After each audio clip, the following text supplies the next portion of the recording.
July 15th, 1987. It's been 11 years since I started with the Forest Service. 11 years of search and rescue out in the Stanislaus National Forest.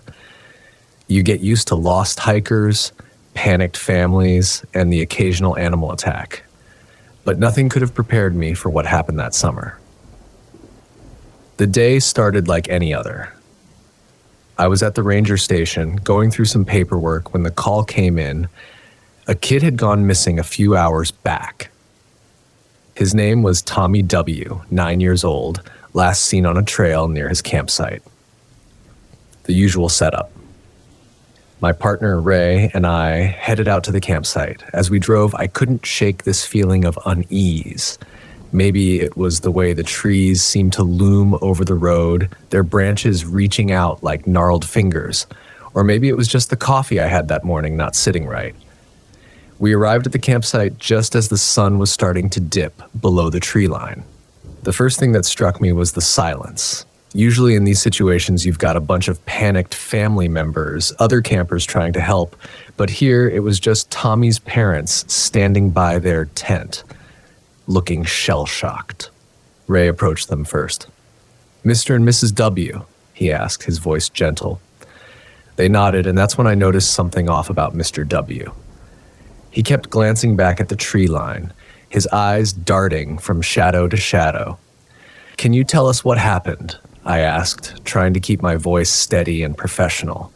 Mrs. W. spoke first, her voice barely above a whisper. "We were having lunch. Tommy was right there at the table. I turned away for just a moment to grab something from the cooler, and when I looked back, he was gone." Mr. W. cut in, his voice ragged. "It took him. That thing took him." Ray and I exchanged a glance. "What do you mean by thing, sir?" Ray asked. Mr. W's eyes darted back to the trees. Big, hairy, it moved so fast. One second Tommy was there, the next, it just snatched him up like he was nothing. I've heard my fair share of tall tales in the woods, overactive imaginations, too much campfire whiskey, that sort of thing. But this was different. The fear in Mr. W's eyes was real. "Did anyone else see this thing?" I asked, trying to keep my tone neutral. Mrs. W. nodded. "The family in the next campsite. They're the ones who called you. They left right after." Great. Our only other witnesses had bolted. I couldn't blame them, really. If what they saw was half as terrifying as what Mr. W. was describing, I'd want to get the hell out of Dodge, too. Ray pulled me aside. "What do you think?" he asked in a low voice. I shook my head. "I don't know, man. Could be a bear, I guess, but snatching a kid in broad daylight? That's not normal behavior." Ray nodded. "Let's get a grid search going. Standard protocol for now." We called in backup and set up a command post. As the sun set, we began our search, combing through the dense forest surrounding the campsite. The darkness seemed to press in on us, our flashlights barely penetrating the thick canopy above. Hours passed with no sign of Tommy.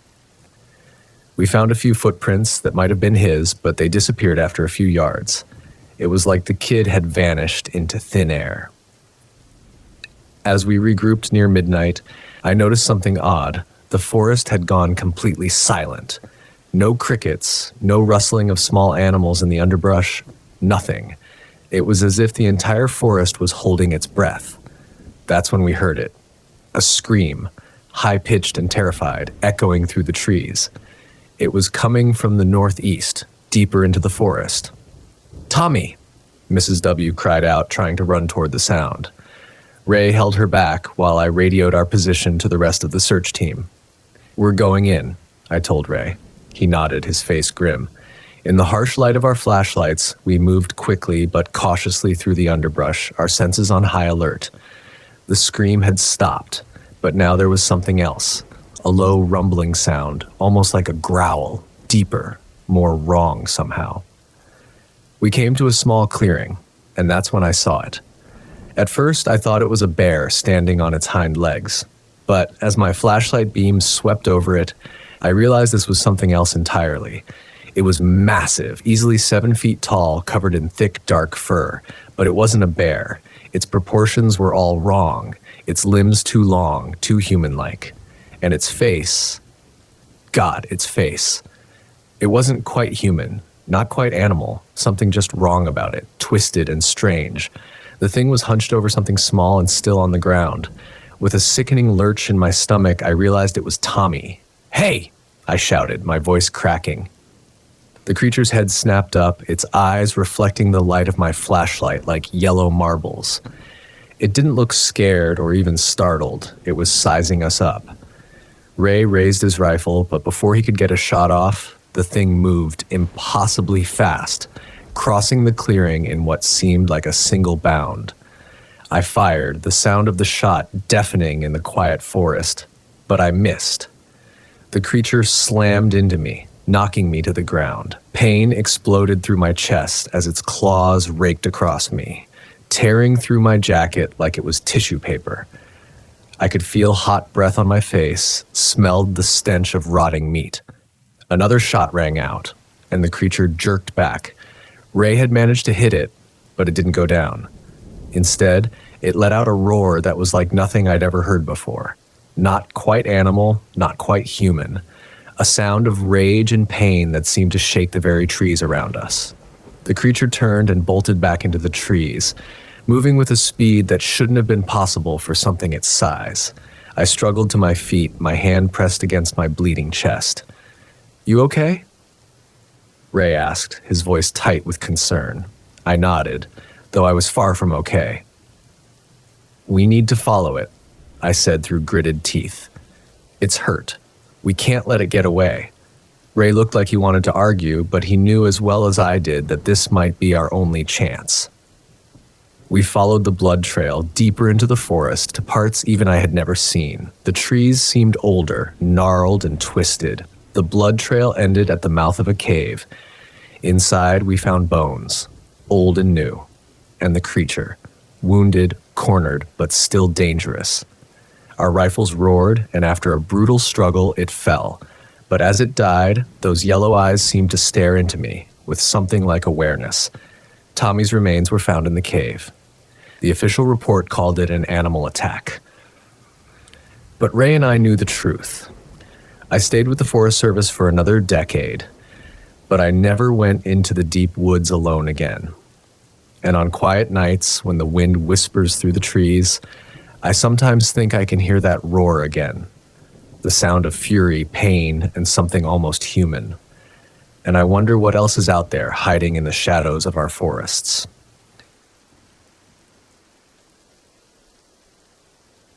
The year was 2008, and I was working the night shift as a security guard at a remote research station in the Cascade Mountains of Washington State. It was the kind of place you'd see in sci-fi movies, but instead of hunting aliens, these scientists were studying climate change and environmental phenomena. My name's Henry Littlebear. I grew up on the Yakima Reservation and did a few tours in the Marines before drifting into security work when I got out. The pay was decent, and I figured keeping tabs on a bunch of scientists couldn't be that difficult. Evenings were mostly quiet, checking security cameras, walking the perimeter, that sort of thing. The only excitement I ever got was when the odd critter triggered a motion sensor. One crisp October night, things started to get weird. I was doing my rounds when I noticed one of the outbuildings, a storage shed used for old gear, was unlocked. Strange. I was sure I'd locked it just an hour before. Maybe one of the scientists had needed something and forgot to shut it. I shrugged, pulled out my flashlight, and cautiously approached the shed. Inside, it was a mess. Shelves were overturned like somebody had gone through it in a hurry. Frowning, I stepped over the debris to get a closer look. That's when I saw the blood, a whole lot of it. Splashes on the floor, streaks leading out the other door. My heart started to pound. Something wasn't right here. I radioed to the main facility, my voice tight. Something's happened at Storage Shed 3. There might have been an accident. They patched me through to the head of security, who sounded less than pleased to be woken up. He told me to wait for backup and not to touch anything. Great, like that was comforting. With nothing else to do, I cautiously followed the blood trail. It led out into the woods, away from the facility. I figured this was now a job for the police, but something kept me going. There was a part of me, maybe that old Marine instinct, that knew somebody out there might need help. The deeper I got into the woods, the darker it became. The blood trail was getting harder to follow. I reached for my flashlight just as a twig snapped behind me. I whirled around, my heart pounding in my chest. The forest was silent. Probably just a deer, I told myself. Still, the hairs on the back of my neck were standing up. I continued forward, my footsteps muffled by the damp, fallen leaves. The blood trail led me to a small clearing, and that's when I saw it. Crouched in the clearing, partially obscured by the shadows, was a massive creature, bigger than any bear I'd ever encountered. Its fur was ragged and patchy in the moonlight. Its posture was all wrong. Limbs impossibly long. And its muzzle, it was like a wolf, but something wasn't right. Too long, the teeth glistening unnaturally. Beside the creature lay the body of one of the scientists, a young woman I'd seen around the facility. My stomach turned. Rage surged through me. I should have listened to my instincts, called for help when I had the chance. She might still be alive. The creature was hunched over its prey, tearing into the body. I swallowed back the fear and raised my sidearm. I had never had to shoot at anything other than paper targets before, but it was either this creature or me. My first shot echoed through the trees, hitting the creature in the shoulder. It roared, a blood-curdling sound that sent shivers down my spine. The creature reared up, taller than me, and then charged. I fired again and again, the recoil jolting my arm. The creature stumbled, but kept coming. Terror flooded through me. I was out of ammo. I turned and ran, scrambling through the underbrush. The creature was gaining, its ragged breaths almost in my ears.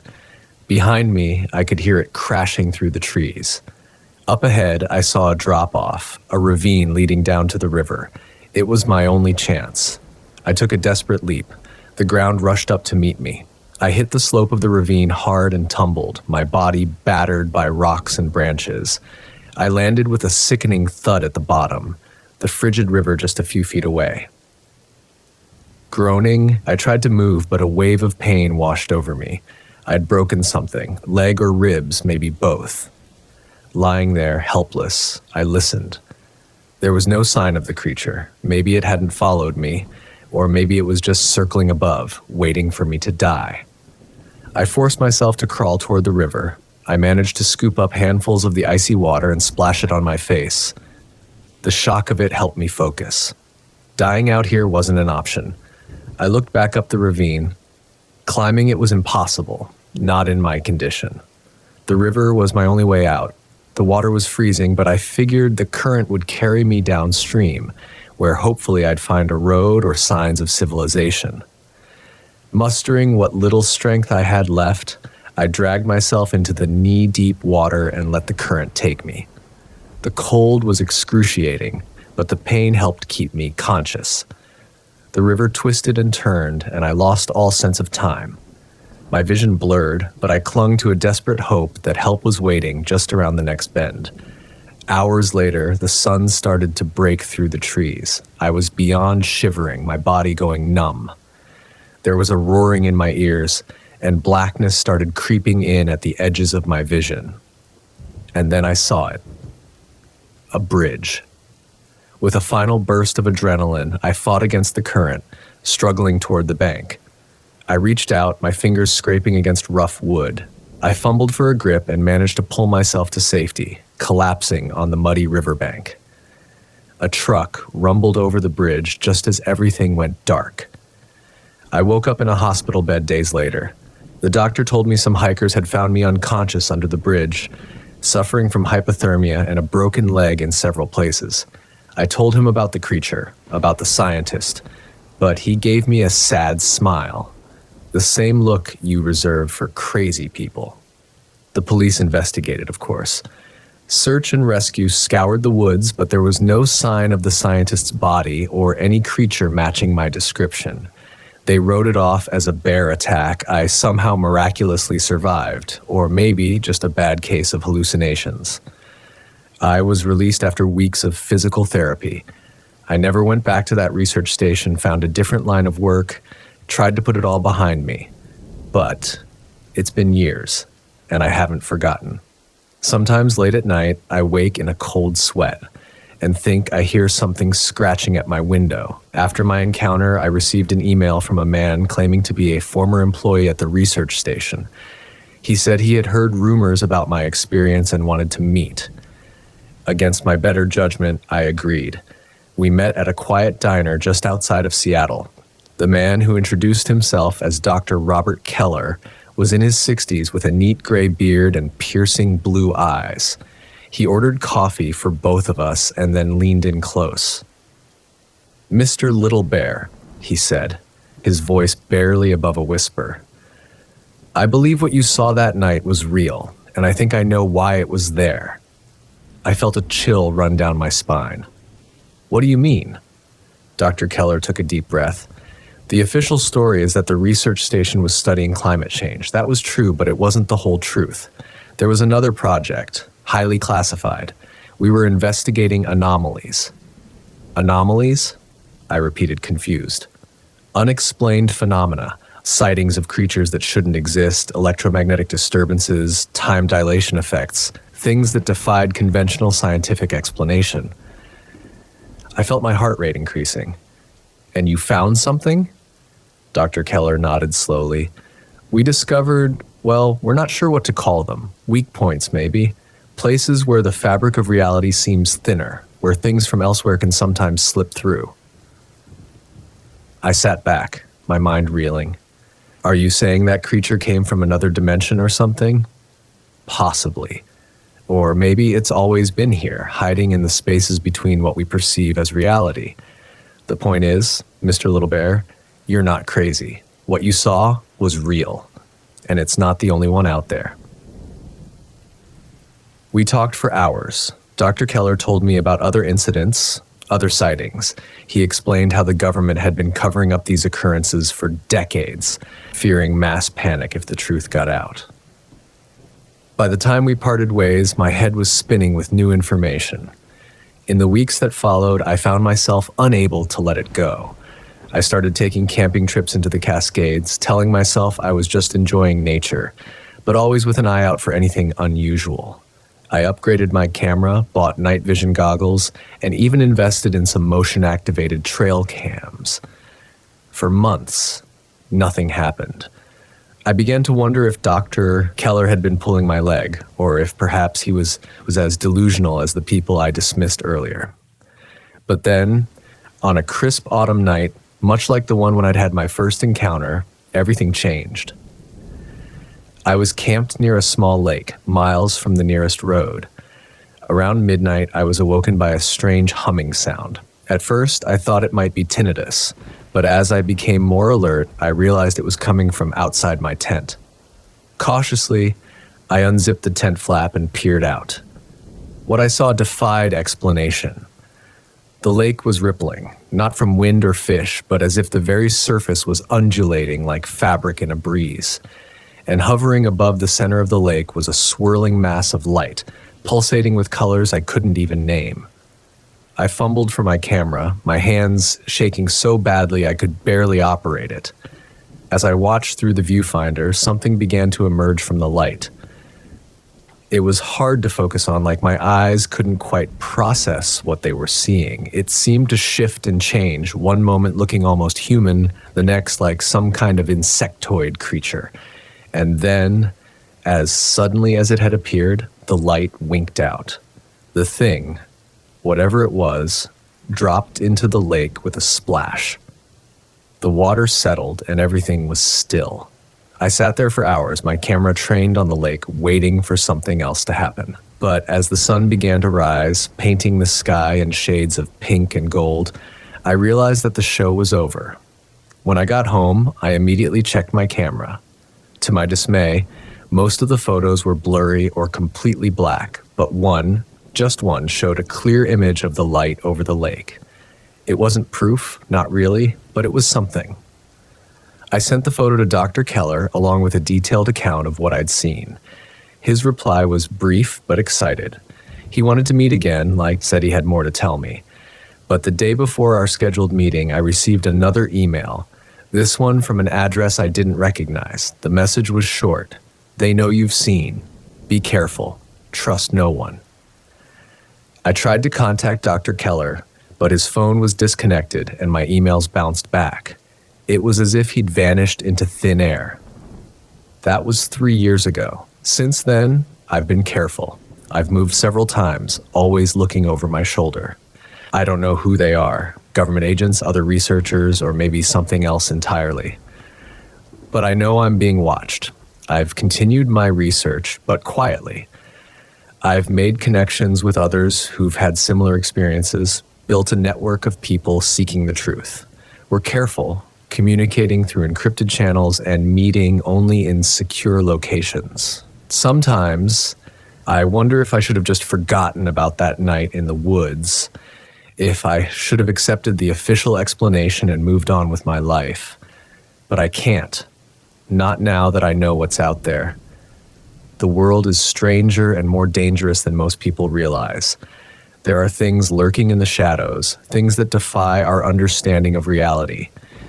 And somewhere out there, that creature, or others like it, is still hunting. I don't know what the future holds. Maybe one day we'll find definitive proof, something that will force the world to acknowledge the truth. Or maybe we'll all be silenced, our discoveries buried along with us. But for now, I'll keep searching, keep watching, because someone has to. Someone has to stand guard at the edge of reality, ready to face whatever might come through from the other side. As I sit here typing this account, I can't help but glance nervously at the windows. The sun is setting, painting the sky in shades of orange and purple. Soon it will be dark, and in the darkness, anything can happen. If you're reading this, be aware, be vigilant. The world is not what you think it is. And the night is full of terrors.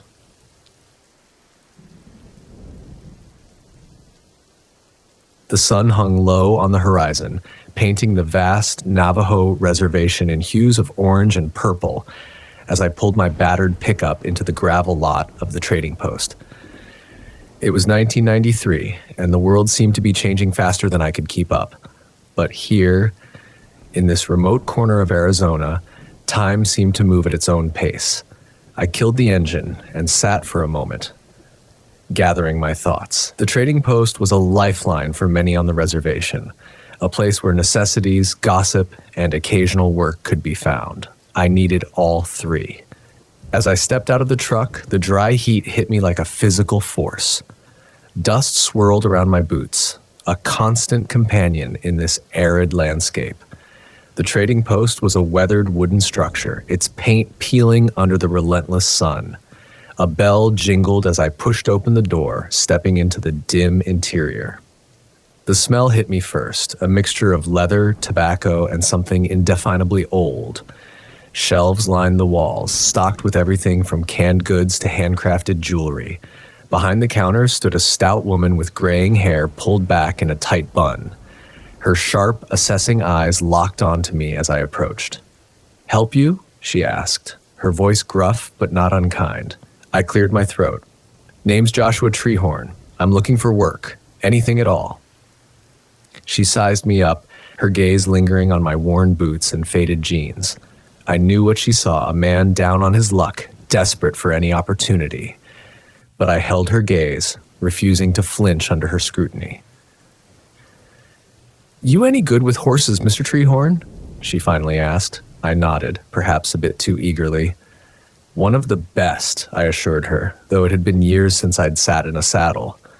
The lie tasted bitter on my tongue, but desperation has a way of loosening one's morals. She pursed her lips, considering. "I got a fellow who might take you on, but he's particular. Can you handle the quiet?" I almost laughed. Quiet was all I'd known for months. "I can handle it," I said simply. She gave me another long look, then seemed to come to a decision. "All right," she said, reaching for a scrap of paper.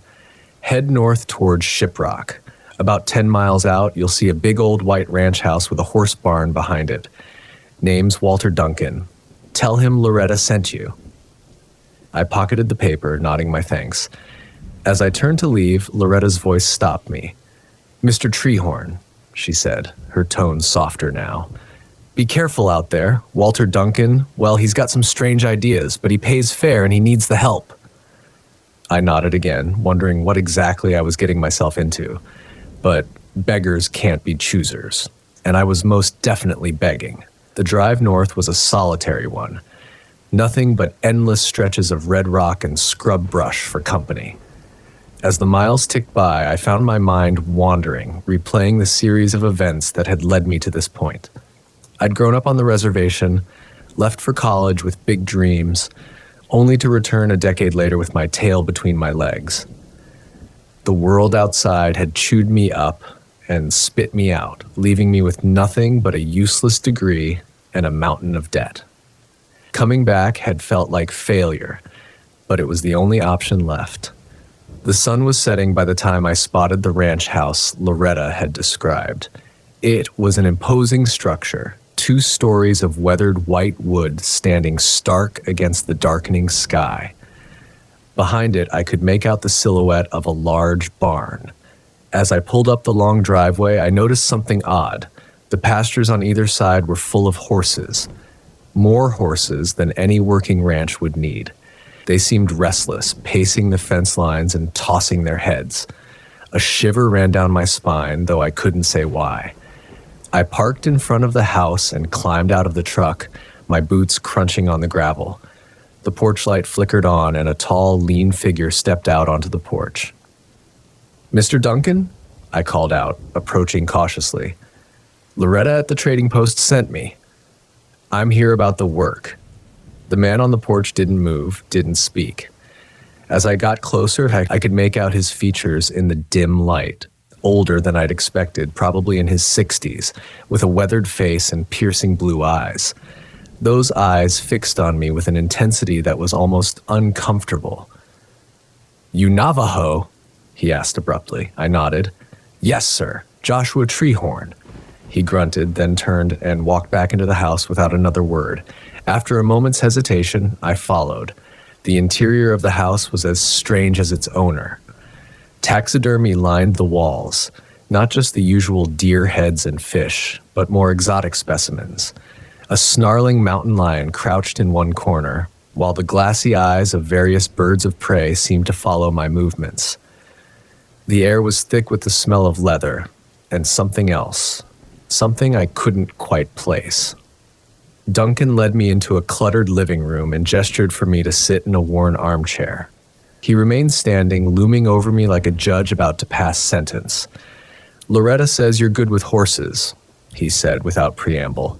I nodded, trying to project confidence I didn't feel. "Yes, sir. Been around them all my life." He made a non-committal sound. "And what about the other things? The things that aren't horses?" I blinked, not sure I'd heard him correctly. "I'm sorry?" Duncan's eyes narrowed. "Tell me, Treehorn, do you believe in things you can't see?" A chill ran down my spine. I'd heard stories about Walter Duncan, whispered rumors in the trading post and around campfires. Some said he was touched in the head. Others said he knew things, saw things that normal folks couldn't. I dismissed it all as superstition and gossip.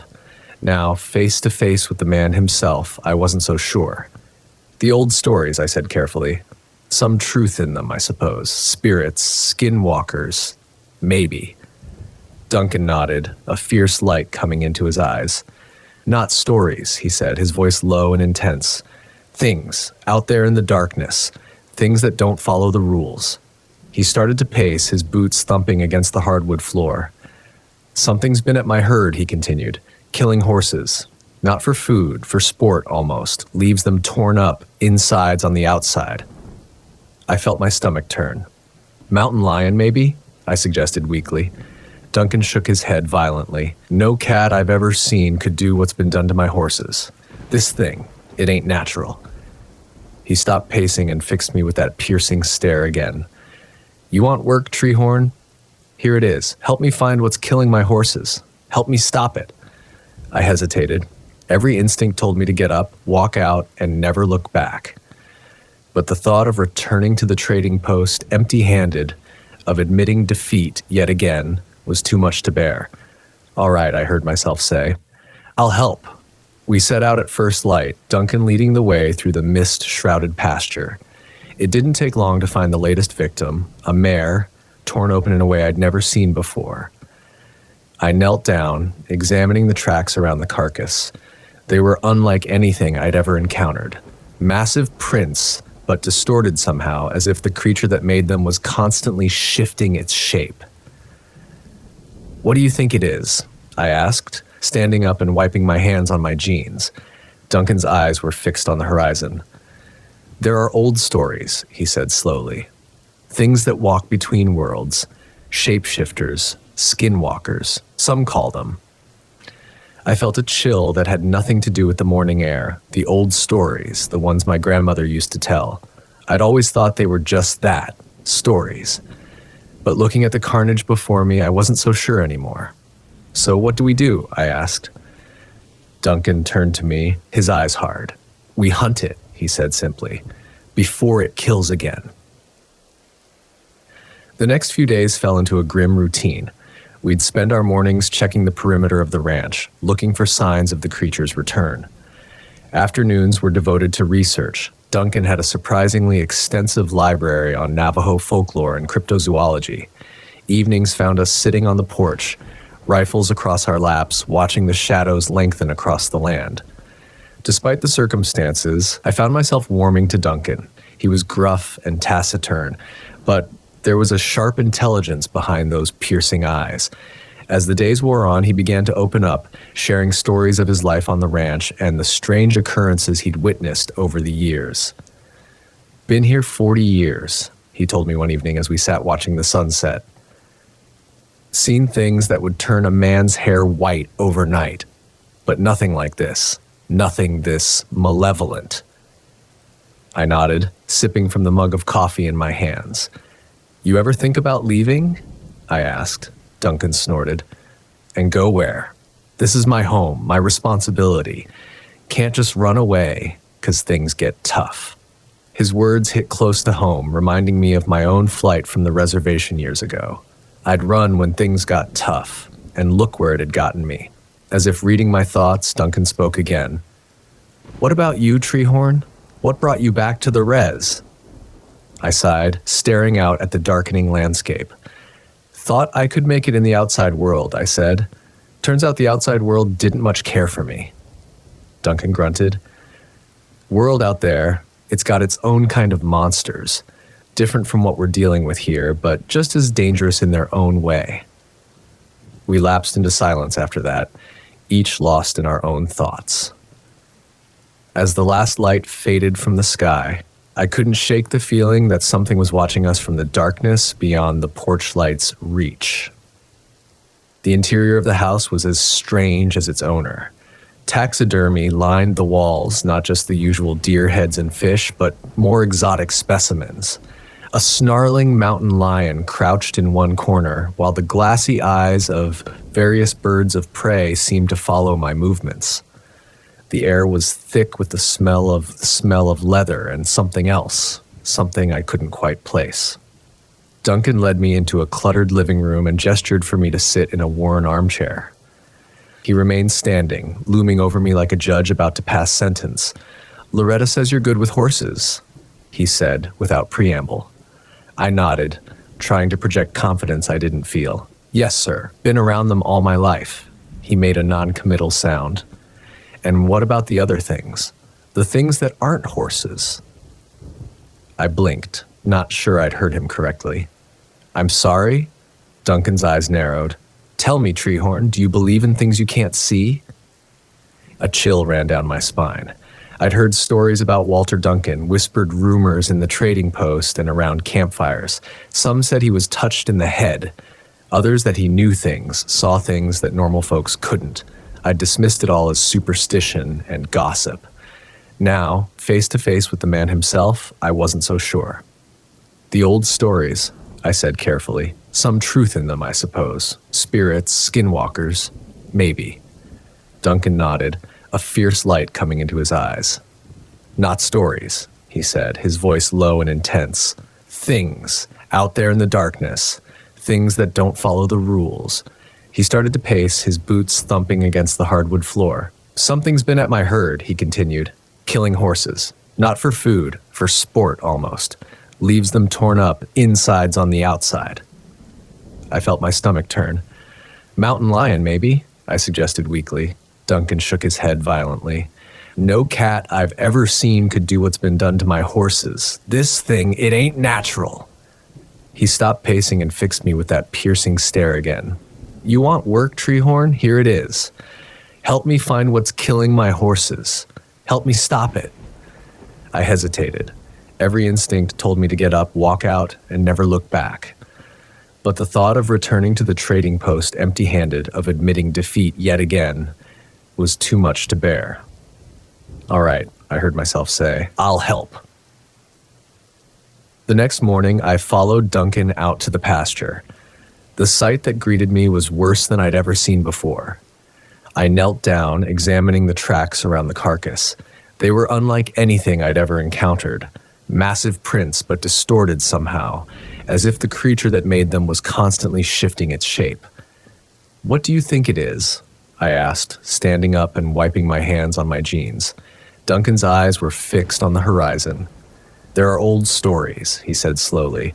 Things that walk between worlds, shapeshifters, skinwalkers, some call them. I felt a chill that had nothing to do with the morning air, the old stories, the ones my grandmother used to tell. I'd always thought they were just that, stories. But looking at the carnage before me, I wasn't so sure anymore. So, what do we do? I asked. Duncan turned to me, his eyes hard. We hunt it, he said simply, before it kills again. The next few days fell into a grim routine. We'd spend our mornings checking the perimeter of the ranch, looking for signs of the creature's return. Afternoons were devoted to research. Duncan had a surprisingly extensive library on Navajo folklore and cryptozoology. Evenings found us sitting on the porch, rifles across our laps, watching the shadows lengthen across the land.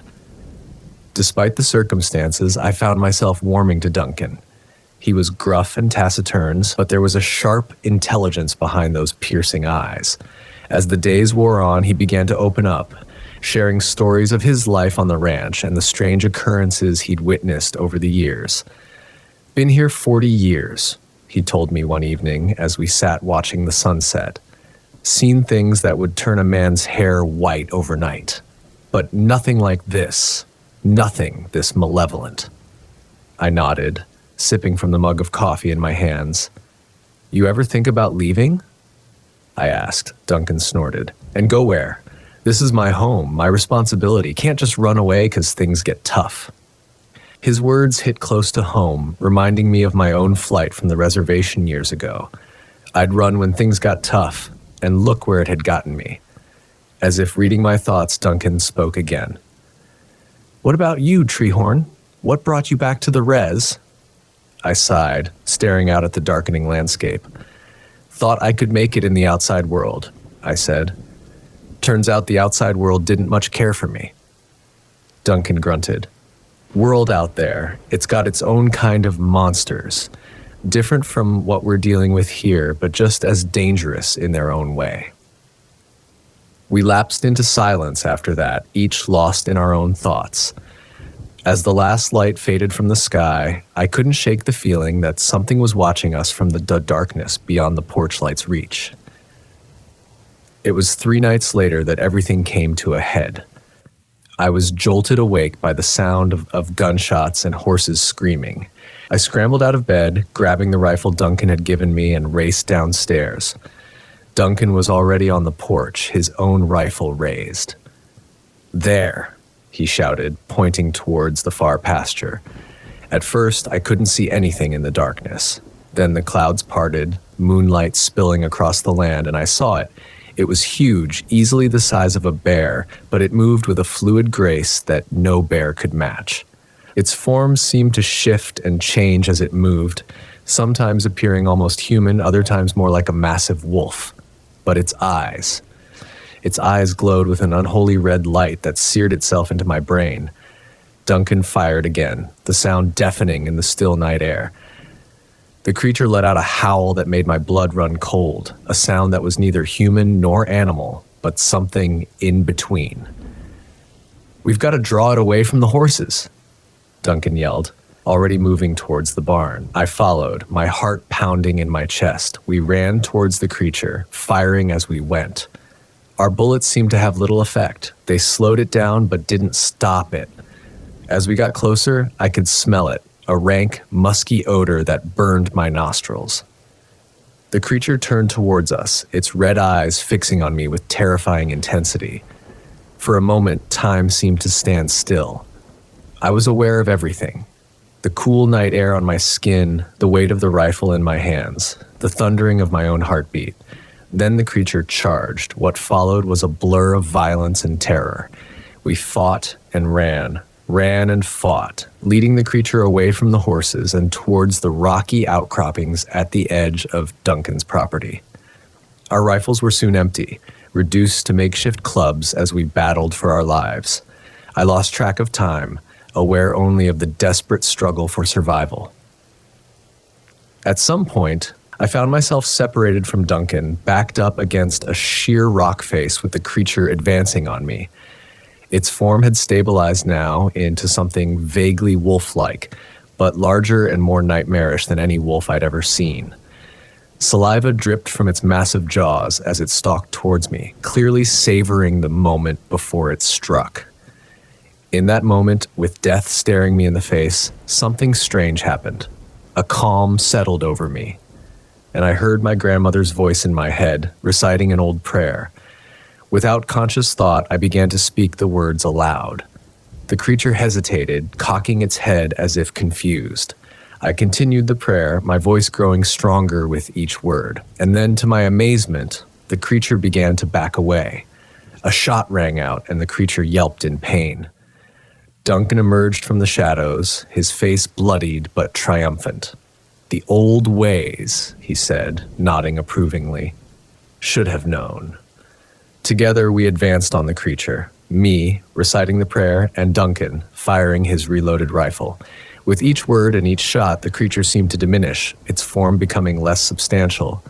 Finally, with a howl that seemed to shake the very ground, it dissolved into a cloud of inky black smoke. The smoke swirled for a moment, then dissipated on the night breeze. We stood there for a long moment, panting and disbelieving. Then Duncan clapped me on the shoulder. "Well done, Treehorn," he said. "Reckon you've earned your pay, and then some." As we limped back towards the ranch house, I felt a profound sense of change. I'd faced something beyond my understanding and survived.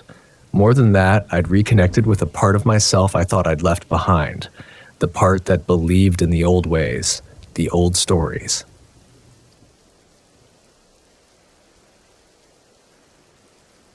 The scorching Texas sun had just dipped below the horizon when I first glimpsed something that would haunt me for years to come. It was the summer of '94, and I was working as a ranch hand at the Lonar Ranch, about 20 miles outside of Marfa. Name's Rusty, by the way, Rusty McCoy. I'd been working ranches since I was old enough to throw a lasso, but there was something different about this place. Maybe it was the vastness of it all. Thousands of acres of sun-baked earth stretching as far as the eye could see. Or maybe it was the stories I'd heard whispered around town about strange lights in the sky and unexplained phenomena. Either way, I never expected to witness anything stranger than a coyote with mange. That particular night, I was out checking fences. The boss, Old Man Johnson, was paranoid about tourists leaving gates open and letting the cattle wander. It was mindless work, but I didn't mind. There was something peaceful about being out there under the stars, nothing but the occasional cry of a coyote to break the silence. I'd been at it for hours when I saw something that made me pull up short. Way off in the distance, down by the old windmill, I spotted lights. At first, I figured it was just headlights from the highway, but they weren't moving. just hanging there in the darkness like fireflies frozen in time. A chill ran down my spine, and it wasn't from the night air. This was no highway car. That much was certain. My heart started pounding, but curiosity got the better of me. I grabbed the old rifle I kept in the truck, more for snakes than anything else, and started making my way toward the lights on foot. The moon was just a sliver that night, casting everything in an eerie silvery glow. As I got closer, I could make out the outline of an old pickup parked by the windmill. That's when things started getting really strange. Crouched near the truck's headlights was a figure. A man, I thought at first, but there was something off about the way he moved. It was jerky, frantic, almost inhuman. He was hunched over, clawing at the desert sand like a man possessed. I froze, my breath catching in my throat. Every instinct I had was screaming at me to turn tail and run, but I couldn't move. I was transfixed by the bizarre scene unfolding before me. Finding a scraggly mesquite bush to hide behind, I watched. The whole time he was digging, the fellow was muttering under his breath. At first, it was too soft to make out, but as I strained my ears, I caught snippets, words like hungry and lost, and something that sounded like a name, though I couldn't quite catch it. Just when I was thinking maybe I ought to hightail it out of there, I saw him pull something from the hole. It was long and wrapped in what looked like old blankets or rags. My stomach did a somersault as a horrible thought crossed my mind. Could it be a body? The figure stumbled to his feet, clutching the bundle tight to his chest. That's when I noticed the blood.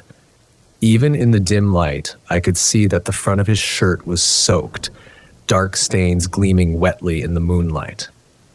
This wasn't just sweat or dirt, this was something far more sinister. He lurched toward the truck, movements still jerky and unnatural. As he threw open the passenger side door, I got my first clear look at what he was carrying. It wasn't a bundle at all. It was a woman. Her face was deathly pale, eyes wide open and staring at nothing. There was a gash on her throat so deep it looked like she'd been nearly decapitated. I had to clamp a hand over my mouth to keep from retching. My whole body was shaking, but I knew I had to do something. The man was about to get in the truck. Maybe he hadn't noticed me yet. I raised the rifle, trying to steady my trembling hands. That's when he whipped around, head turning in my direction with inhuman speed. His eyes caught the dim light, and what I saw there made my blood run cold. They were wild, filled with a hunger that was pure animal. In that moment, I knew I wasn't dealing with anything human. He let out a sound, not quite a growl, not quite a scream, that made every hair on my body stand on end. Then he lunged toward me with terrifying speed. I panicked and squeezed the trigger. The sound of the shot echoed across the empty desert, shattering the eerie silence. I didn't wait to see if I'd hit him. I was already running, my legs pumping harder than they ever had in my life. I could hear him behind me, that inhuman growling getting closer by the second. My lungs were burning, my legs felt like lead, but terror kept me moving. I reached my truck and fumbled with the keys, my hands shaking so badly I could barely get them in the ignition. The engine roared to life just as I caught a glimpse of him in my rearview mirror. A dark shape hurtling toward me with impossible speed. I slammed on the gas, tires kicking up a cloud of dust as I tore out of there. I didn't stop driving until I hit the nearest town with a gas station. The whole way, I was convinced he was right behind me, hiding in the shadows, watching my every move. When I finally pulled into the brightly lit parking lot, I nearly wept with relief. My hands were still shaking as I dialed the sheriff's office from the payphone. I stammered out my story, knowing how insane it must have sounded. To their credit, they took me seriously enough to send out a couple of deputies to check it out. They searched the area around the windmill but found nothing. No body, no blood, not even the shell casings from my rifle. They gave me that look, the one that said they thought I was just another crazy desert rat, seeing things that weren't there. Part of me wanted to believe that's all it was, a hallucination brought on by too many hours in the sun. Maybe. But I knew what I'd seen.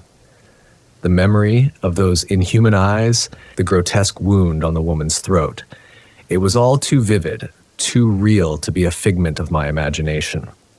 I quit my job at the ranch the next day, packed up my meager belongings, and headed east, looking for work somewhere far from the vast empty spaces of West Texas. But no matter how far I went, I couldn't shake the memory of what I'd seen that night. I found myself unable to trust the darkness, always wondering what might be lurking just beyond the reach of the light. Years passed, and I tried to convince myself it had all been a mistake, a trick of the light and an overactive imagination. But deep down, I knew the truth. There was something out there in that wide, lonely desert, something that defied explanation, something that had no place in the rational world I thought I knew. I've never told this story to anyone else who would believe me, but I'm getting older now and I can feel my time growing short. I need someone to know what happened out there, even if they dismiss it as the ramblings of a senile old man. Because sometimes, late at night, when the wind is howling and the shadows seem to move of their own accord, I find myself wondering, is it still out there, that thing I saw? Is it still hunting, still hungry? And how many others have encountered it in the years since, their stories going untold, their fates unknown? I don't have answers to these questions. All I know is what I saw that night in the summer of '94, out in the vast emptiness of the Texas desert. And I know that there are things in this world that defy explanation, things that lurk in the darkness just beyond the edge of what we understand. So, if you ever find yourself driving through West Texas and you see lights out in the desert where no light should be, don't investigate. Don't let curiosity get the better of you like it did me. Just keep driving and pray that whatever's out there doesn't take notice of you. Because once you've seen what I've seen, there's no going back. The world never looks quite the same again. And the darkness, well, the darkness becomes a whole lot darker. The years rolled by, but the memory of that night never faded. I drifted from job to job, never staying in one place too long. Something in me had changed, like a spring wound too tight. I couldn't shake the feeling of being watched, even in crowded cities far from the desert. It was in the fall of 2008 when I found myself back in Texas. I hadn't planned on returning, but a series of dead-end jobs and bad luck had led me there.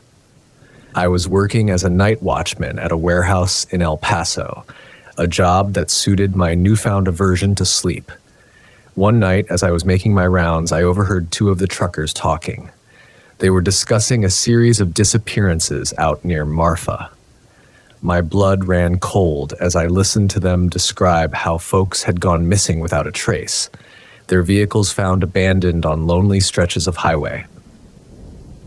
I couldn't help myself. I asked them for more details, trying to keep my voice casual even as my heart raced. They were happy to oblige, clearly relieved to have someone to share the gossip with. "It's the strangest thing," one of them said, a weathered old-timer with a face like tanned leather. "People just vanishing into thin air. No bodies, no evidence of foul play. It's like the desert just swallowed them up." The other trucker, a younger man with tattoos crawling up his arms, nodded solemnly. "My cousin's a deputy out that way. Says they found some of the vehicles, but never any trace of the people. And get this, in some of the cars, they found claw marks on the inside like something was trying to get in." I felt the blood drain from my face. Claw marks. The image of those inhuman hands digging frantically in the desert sand flashed through my mind. The older trucker must have noticed my reaction. He gave me a curious look. "You all right there, buddy? You're looking a mite pale."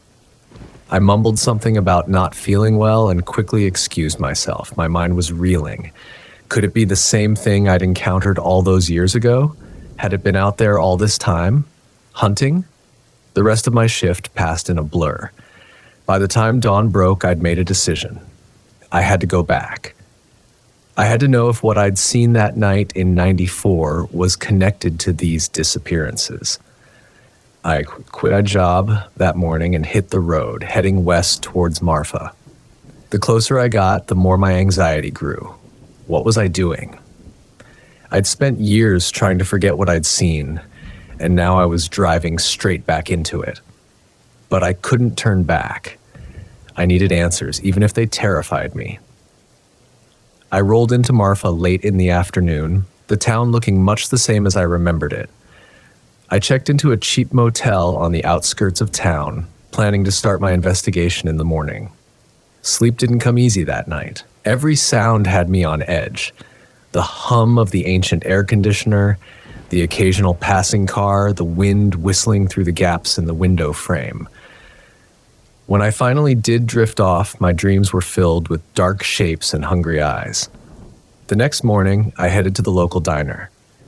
If there was one thing I remembered about small towns, it was that the diner was always the best place to get information. I settled into a booth, ordered coffee, and struck up a conversation with the waitress, a friendly sort, middle-aged, with laugh lines around her eyes. "Heard there's been some trouble around these parts," I said casually as she refilled my cup. "People going missing." Her smile faltered for a moment. "Oh, you heard about that?" "Yeah, it's been rough. Folks are scared, you know. Nobody knows what's happening to these people." I nodded sympathetically. "Any theories?" She glanced around, then leaned in closer. "Well, don't go spreading this around, but some folks are saying it's not human. Sheriff thinks it's just some serial killer, but I don't know. The things I've heard, it doesn't sound like any person I've ever known." My throat went dry. "What kind of things?" She lowered her voice even further. "Well, there's this rancher, lives out past the old Johnson place, says he saw something out there one night, described it as a man, but not a man, said it moved all wrong, like its joints were put together backward, and its eyes," she shuddered, "said they glowed in the dark like some kind of animal." I must have gone pale because she reached out and patted my hand. "Oh, don't you worry, honey. It's probably just stories. You know how folks can exaggerate." I forced a smile and thanked her, but my mind was racing. It sounded too similar to what I'd seen. This wasn't just a coincidence. Over the next few days, I talked to anyone who would listen. Most folks were tight-lipped, clearly spooked by the disappearances. But bit by bit, I started to piece together a pattern. The disappearances always happened at night, usually on the outskirts of town or on lonely stretches of highway. Sometimes there were reports of strange lights, similar to what I'd seen that night by the windmill. And always, there was that sense of otherworldly wrongness that I remembered all too well. It was on my fourth night in Marfa that things took a turn. I was driving back to my motel after spending the evening at the local bar trying to loosen some tongues with a few rounds of drinks. The road was dark, lit only by my headlights and the vast canopy of stars overhead. That's when I saw it. A flicker of light off to the side of the road. Just like that night in '94, my heart started pounding, every instinct screaming at me to keep driving. But I couldn't. I had to know. I pulled over, killed the engine, and sat there for a long moment trying to gather my courage. Then, with shaking hands, I reached for the flashlight I kept in the glove compartment and stepped out of the car. The desert night was cool, a light breeze carrying the scent of sage and dust. I swept my flashlight beam across the landscape, searching for the source of the light I'd seen. At first, I saw nothing, just scrub brush and cacti, their shadows long and distorted in the harsh beam of my flashlight. Then, just as I was about to give up and head back to my car, I caught a glimpse of something that made my blood run cold.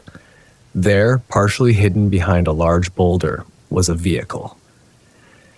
As I drew closer, I realized it was an old pickup truck, not unlike the one I'd seen that night all those years ago.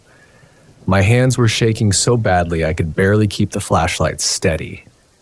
I approached the truck slowly, every step an effort of will.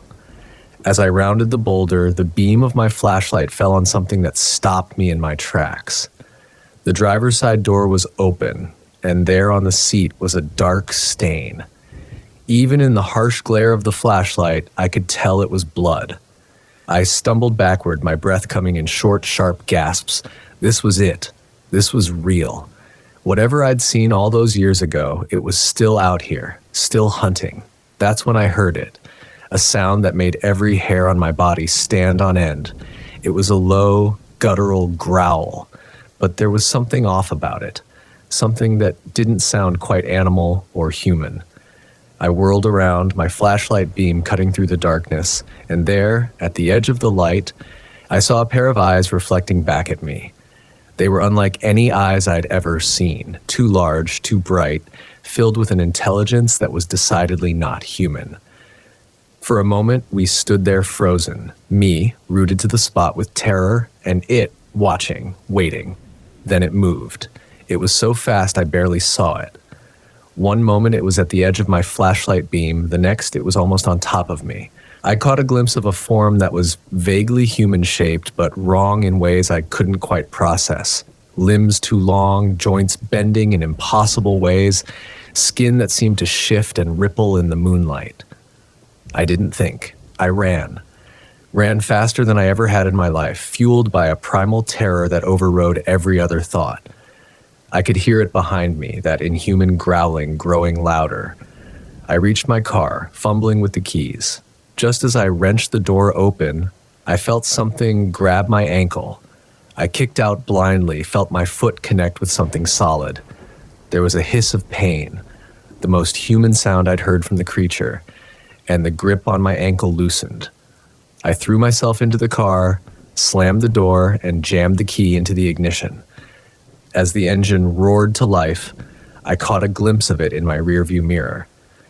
For just a second, in the glow of my taillights, I saw it clearly. It was a nightmare made flesh, a twisted parody of a human form with elongated limbs and a face that was just wrong. But it was the eyes that haunted me. They were filled with a hunger that went beyond anything physical. It was a hunger for something I couldn't comprehend, something that chilled me to my very soul. I floored the gas pedal, tires spinning in the loose desert soil before finding purchase. As I sped away, I saw it in my rearview mirror. It stood there, watching me go, making no attempt to chase. Somehow, that was even more terrifying than if it had pursued me. I drove through the night, not stopping until I was well into New Mexico. Even then, I couldn't shake the feeling of being watched, of being hunted. In the years since, I've tried to make sense of what I saw. But the truth is, I don't think we're meant to understand whatever is out there in the desert. It exists in the spaces between what we know and what we fear, in the darkness that lingers at the edges of our world. I'm an old man now, and I know my time is growing short.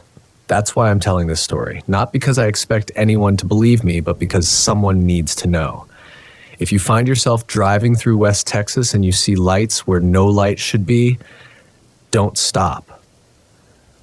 Don't investigate. Just keep driving and pray that it doesn't take notice of you, because once it does, you'll never truly escape. It was just another ordinary Tuesday when my life took a turn for the extraordinary. I'm John, a regular guy with a desk job at a local insurance company. Nothing special, nothing out of the ordinary. At least, that's what I thought until that fateful night in the swamp. I remember it like it was yesterday. The clock had just struck 9 p.m., and I was packing up my things at the office, ready to head home after a long day of crunching numbers and dealing with clients. As I walked to my beat-up Ford pickup in the parking lot, I weighed my options for the drive home. You see, there's this shortcut I sometimes take through the Cypress Grove swamp. It's not exactly on any map, and most folks in town steer clear of it, especially after dark. But on nights when I'm running late or just too tired to deal with traffic, it's a godsend. It cuts a good 20 minutes off my commute, and I get to avoid that intersection by my apartment where Old Lady Withers takes about an hour to make a left turn. I know what you're thinking. Driving through a swamp at night? That's some horror movie level stupidity right there. And you'd be right. But hey, we all make mistakes, right? This one just happened to be a doozy. As I pulled out of the parking lot, I made the split-second decision to take the swamp route. It had been raining heavily for the past week, but I figured my trusty pickup could handle a little mud. Boy, was I wrong. Now, before I get into the nitty-gritty of what happened that night, let me tell you about Jerry from accounting. Jerry's this weird guy who sits 2 cubicles down from me, always eating these god-awful tuna sandwiches that stink up the whole office. But that's not the strangest thing about him. No, Jerry's got this obsession with the swamp. For months, he'd been going on and on about strange sightings in Cypress Grove. Glowing red eyes in the darkness, unholy screeches echoing through the trees, the usual stuff you'd expect from a guy who spends his lunch breaks brewing suspicious-looking mushroom tea. I never paid much attention to his ramblings. Figured he was just into some wild conspiracy theories. Or maybe that tea of his was a little more special than he let on. But as I turned onto the unmarked dirt road leading into the swamp that night, Jerry's words came floating back to me. I brushed them off, of course. I mean, come on. Monsters in the swamp? This isn't some B-grade horror flick. The first few minutes of the drive were uneventful. The heavy canopy of cypress trees blocked out most of the moonlight, leaving me reliant on my headlights to navigate the twisting, muddy path. The usual sounds of the swamp, frogs croaking, insects buzzing, provided a familiar backdrop. About 10 minutes in, I noticed something was off. The path I usually took was completely flooded, thanks to all that rain we'd had. Now, any sensible person would have turned back at this point, but me, I decided to push on. There had to be another way through, right? Wrong. So very, very wrong. As I ventured deeper into unfamiliar territory, the first thing that hit me was the smell. Now, swamps aren't known for smelling like a rose garden, but this was different. This was the kind of stench that makes your stomach churn and your eyes water. It was like meat left out in the sun for days, mixed with something, I don't know, almost chemical. My truck started to struggle, the engine sputtering and coughing like it was about to give up the ghost. I patted the dashboard, muttering encouragements under my breath. Come on, old girl, just a little further. That's when it happened. My headlights flickered once, twice, and then died completely, plunging me into total darkness. I slammed my hand against the dashboard in frustration as if that would magically fix the problem. Spoiler alert, it didn't. I sat there for a moment, trying to get my bearings in the pitch black. The silence was oppressive, broken only by the soft ticking of my cooling engine and my own ragged breathing. Then I heard it, a low, rumbling growl right outside my window. Have you ever felt true primal fear? The kind that turns your blood to ice and makes your heart feel like it's trying to punch its way out of your chest? That's what I felt in that moment. I froze, not daring to move a muscle. My mind raced, trying to rationalize what I'd heard. It had to be a feral hog, right? We've got plenty of those in these parts, but deep down, I knew. I knew that no hog I'd ever encountered made a sound like that. The growling intensified, and suddenly something slammed against the driver's side door. The impact was so strong it rocked the entire truck. I couldn't help it. I let out a yelp. My hands fumbled for the door lock, but my fingers were shaking so badly I could barely grip the handle. Another slam against the truck, this time accompanied by the sound of metal groaning under immense pressure. Whatever was out there, it was big and strong, very strong. I groped blindly for my phone, thinking I could use it as a light source or maybe even call for help. But when I finally found it and pressed the power button, nothing happened. The screen flickered feebly for a second, then died.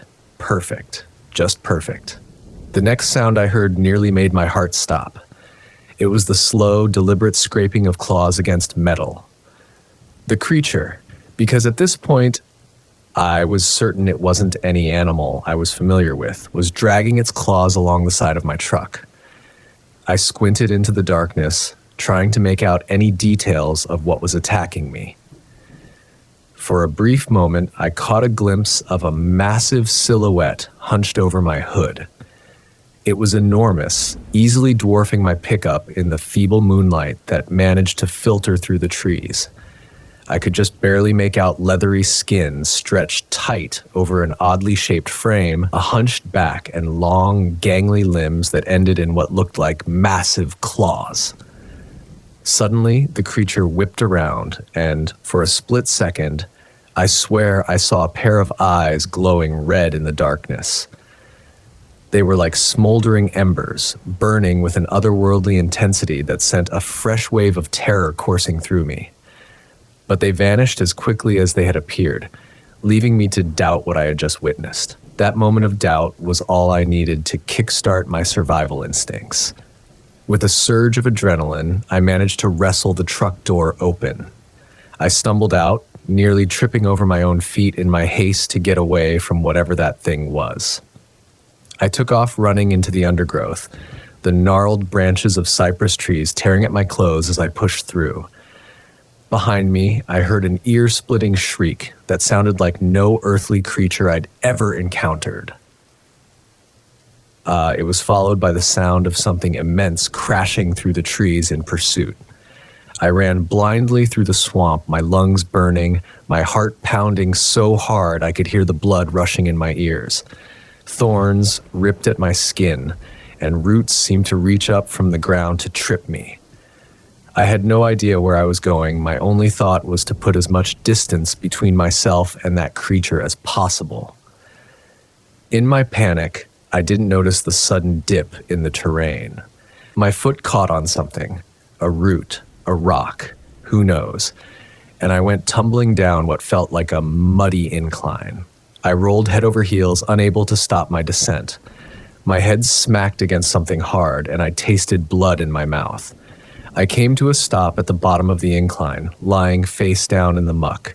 For a moment, I just lay there, gasping for breath, my whole body aching from the fall. I hoped against hope that I'd managed to lose whatever was chasing me. That hope was short-lived. As I lay there trying to catch my breath and gather my wits, a familiar stench washed over me. That same rotting meat smell from earlier, but stronger now, close, too close. Slowly dreading what I might see, I opened my eyes. What I saw sent a fresh wave of terror coursing through my veins. The creature was right there, its hulking form towering over me. Up close, it was even more horrifying than I could have imagined. Its skin was a sickly gray-green color that seemed to pulse with some sort of internal light. The creature's body was a mass of misshapen lumps and protrusions, as if it had been cobbled together from parts that didn't quite fit. But it was the head, or rather the lack of one, that really got to me. Where a head should have been, there was just a misshapen lump with a gaping maw, lined with rows upon rows of razor-sharp teeth. And those eyes, they were back. Two glowing red orbs that seemed to pierce right through to my soul. For a moment, we just stared at each other, me frozen in terror in this monstrosity from my worst nightmares. Then with a speed that belied its size, it lunged for me.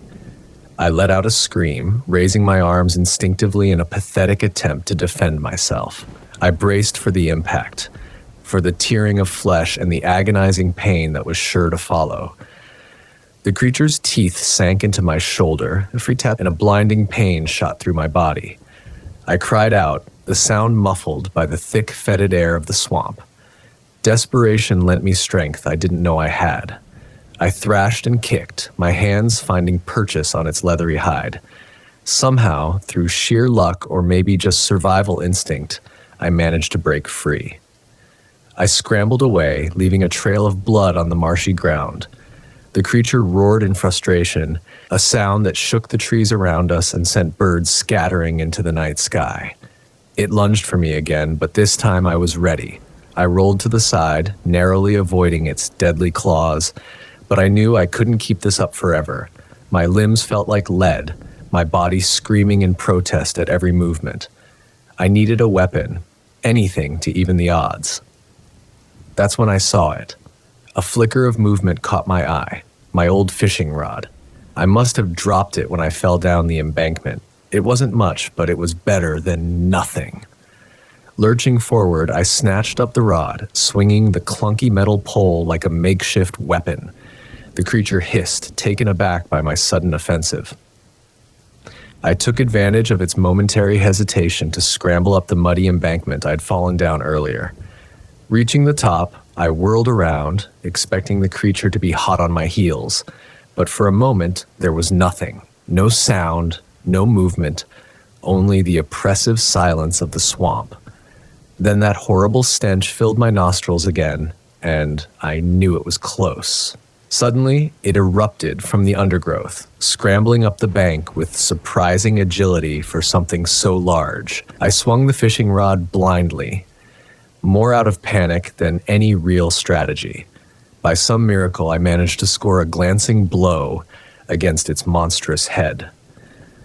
The creature bellowed and recoiled, but only for a second. I knew the fishing rod wouldn't hold up for long against this beast. I needed something better, something with more heft to it. My eyes darted around frantically, searching for anything I could use as a weapon. They landed on a thick fallen branch nearby. Adrenaline pumping through my veins, I heaved it up, the weight of it reassuring in my hands. With a scream that was equal parts terror and rage, I charged at the creature, wielding my makeshift spear. I slammed the branch into its shoulder, putting every ounce of strength I had behind the blow. There was a sickening squelch as the pointed end of the branch sank into the creature's flesh, the sound echoing in the night air. The creature shrieked, a high-pitched screech that made my ears ring. It thrashed wildly, trying to dislodge the branch in its frenzy. The branch snapped, sending me stumbling backward. I lost my footing on the slippery ground and went sprawling onto my back. I looked up to see the creature towering over me, wounded, but still very much a threat. A guttural growl built in its throat as it raised a clawed limb, ready to deliver what I was sure would be the killing blow. I closed my eyes, bracing for the end, but instead of the tearing of flesh, I heard something else. A blinding flash erupted behind my closed eyelids, followed by an ear-splitting boom that I recognized as a shotgun blast. My eyes flew open just in time to see the creature recoiling, smoke rising from its hide where the shotgun blast had seared a path. Before I could process what was happening, figures burst from the woods, flashlights cutting through the darkness. "Hold on!" a familiar voice yelled. To my utter disbelief, it was Jerry from accounting. Jerry, with his tuna sandwiches and his mushroom tea and his wild stories about monsters in the swamp. Jerry, wielding a shotgun like some kind of action hero. He rushed forward, shotgun raised and ready for another shot. Behind him, I recognized two of the local park rangers, their own weapons drawn. The creature, caught in the confusion of the sudden attack and blinded by the flashlights, turned and scrambled back into the darkness. Within seconds, it had disappeared into the dense undergrowth, leaving behind only the lingering stench of rotting meat. Jerry knelt down beside me, his eyes wide with a mixture of shock and concern. "Holy hell, are you all right?" he asked, giving me a once-over. "I think so," I managed to choke out, though every part of me ached, and I could feel blood trickling from various cuts and scratches. The park rangers quickly assessed my injuries. I had some nasty gashes and bites, but miraculously nothing life-threatening.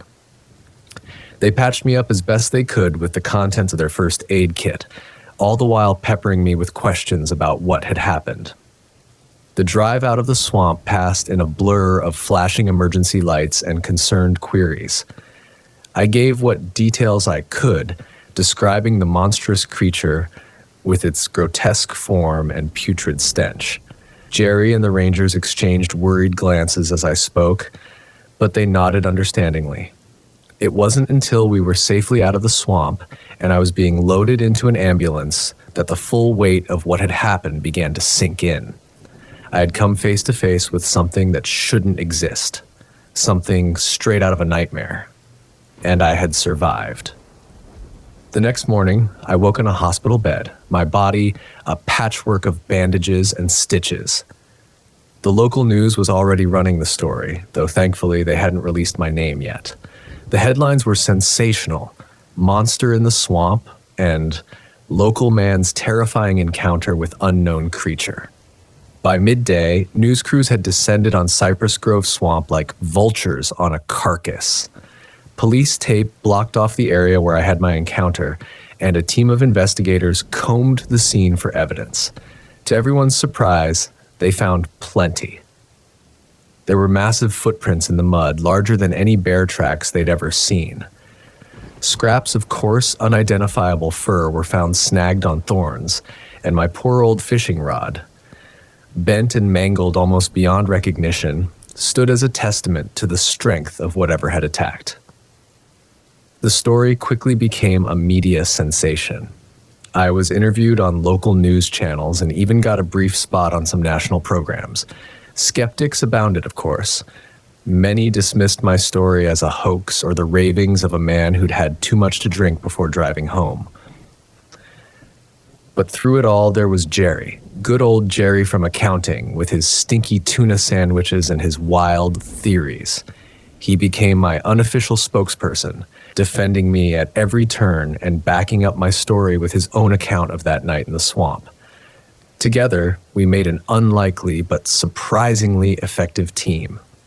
Jerry's knowledge of local folklore and his tireless research efforts proved invaluable as we tried to make sense of what had happened. After countless hours spent scouring old books and records, Jerry stumbled across an obscure reference in a collection of local Native American folklore. It spoke of a swamp-dwelling demon that had plagued the area centuries ago. The description matched what I had seen almost perfectly, right down to the grotesque appearance and otherworldly stink. In the end, despite extensive searches, they never found the creature. It vanished back into the depths of the swamp, becoming yet another cryptic legend added to our area's already rich folklore. The national media eventually lost interest, but locally, the story of the Cypress Grove swamp monster became something of a sensation. As for me, well, my life changed in ways I never could have anticipated. For one, I don't take shortcuts through those woods anymore. No amount of time saved is worth the risk of encountering that thing again. I've become something of a local celebrity, though not always in a good way. Some folks treat me like a hero, while others think I'm just some attention-seeking liar. But the biggest change? My relationship with Jerry. Who would have thought that the guy I once avoided because of his stinky lunches would end up being the person who saved my life? These days we're practically inseparable. Those tuna sandwiches, they're not nearly as bad when you're sharing them with a who had your back when nobody else did. Jerry's obsession with the swamp and its mysteries hasn't waned. If anything, it's grown stronger. We spend a lot of our free time researching similar incidents around the world, corresponding with cryptozoologists and folklore experts. Sometimes I wonder if we'll ever truly understand what happened that night. The experience has left its mark on me, both physically and mentally. I still have nightmares about glowing red eyes and the stench of rotting meat. The scars from the creature's attack serve as a constant reminder of how close I came to death, but they've also taught me an important lesson about keeping an open mind. You see, before all this happened, I was the kind of guy who scoffed at ghost stories and rolled my eyes at tales of the unexplained. Now, well, let's just say I'm a lot more willing to listen. Because sometimes the line between myth and reality is a lot thinner than we'd like to believe. So, if you're ever driving through our little town and you hear whispers about the Cypress Grove swamp monster, just remember there might be more truth to those stories than you'd think. And if you see a couple of guys, one with a slight limp and another munching on a tuna sandwich, poring over old books in the local diner, feel free to stop by and say hello. We've always got room for one more believer. As for the creature itself, who knows? Maybe it's still out there, lurking in the murky depths of the swamp. Maybe it was a one-time occurrence, a glimpse into a world beyond our understanding. Or maybe, just maybe, it's waiting for the right moment to reveal itself again. One thing's for certain, though, I'll be ready next time, and you can bet Jerry will be right there beside me, tuna sandwich in one hand and shotgun in the other.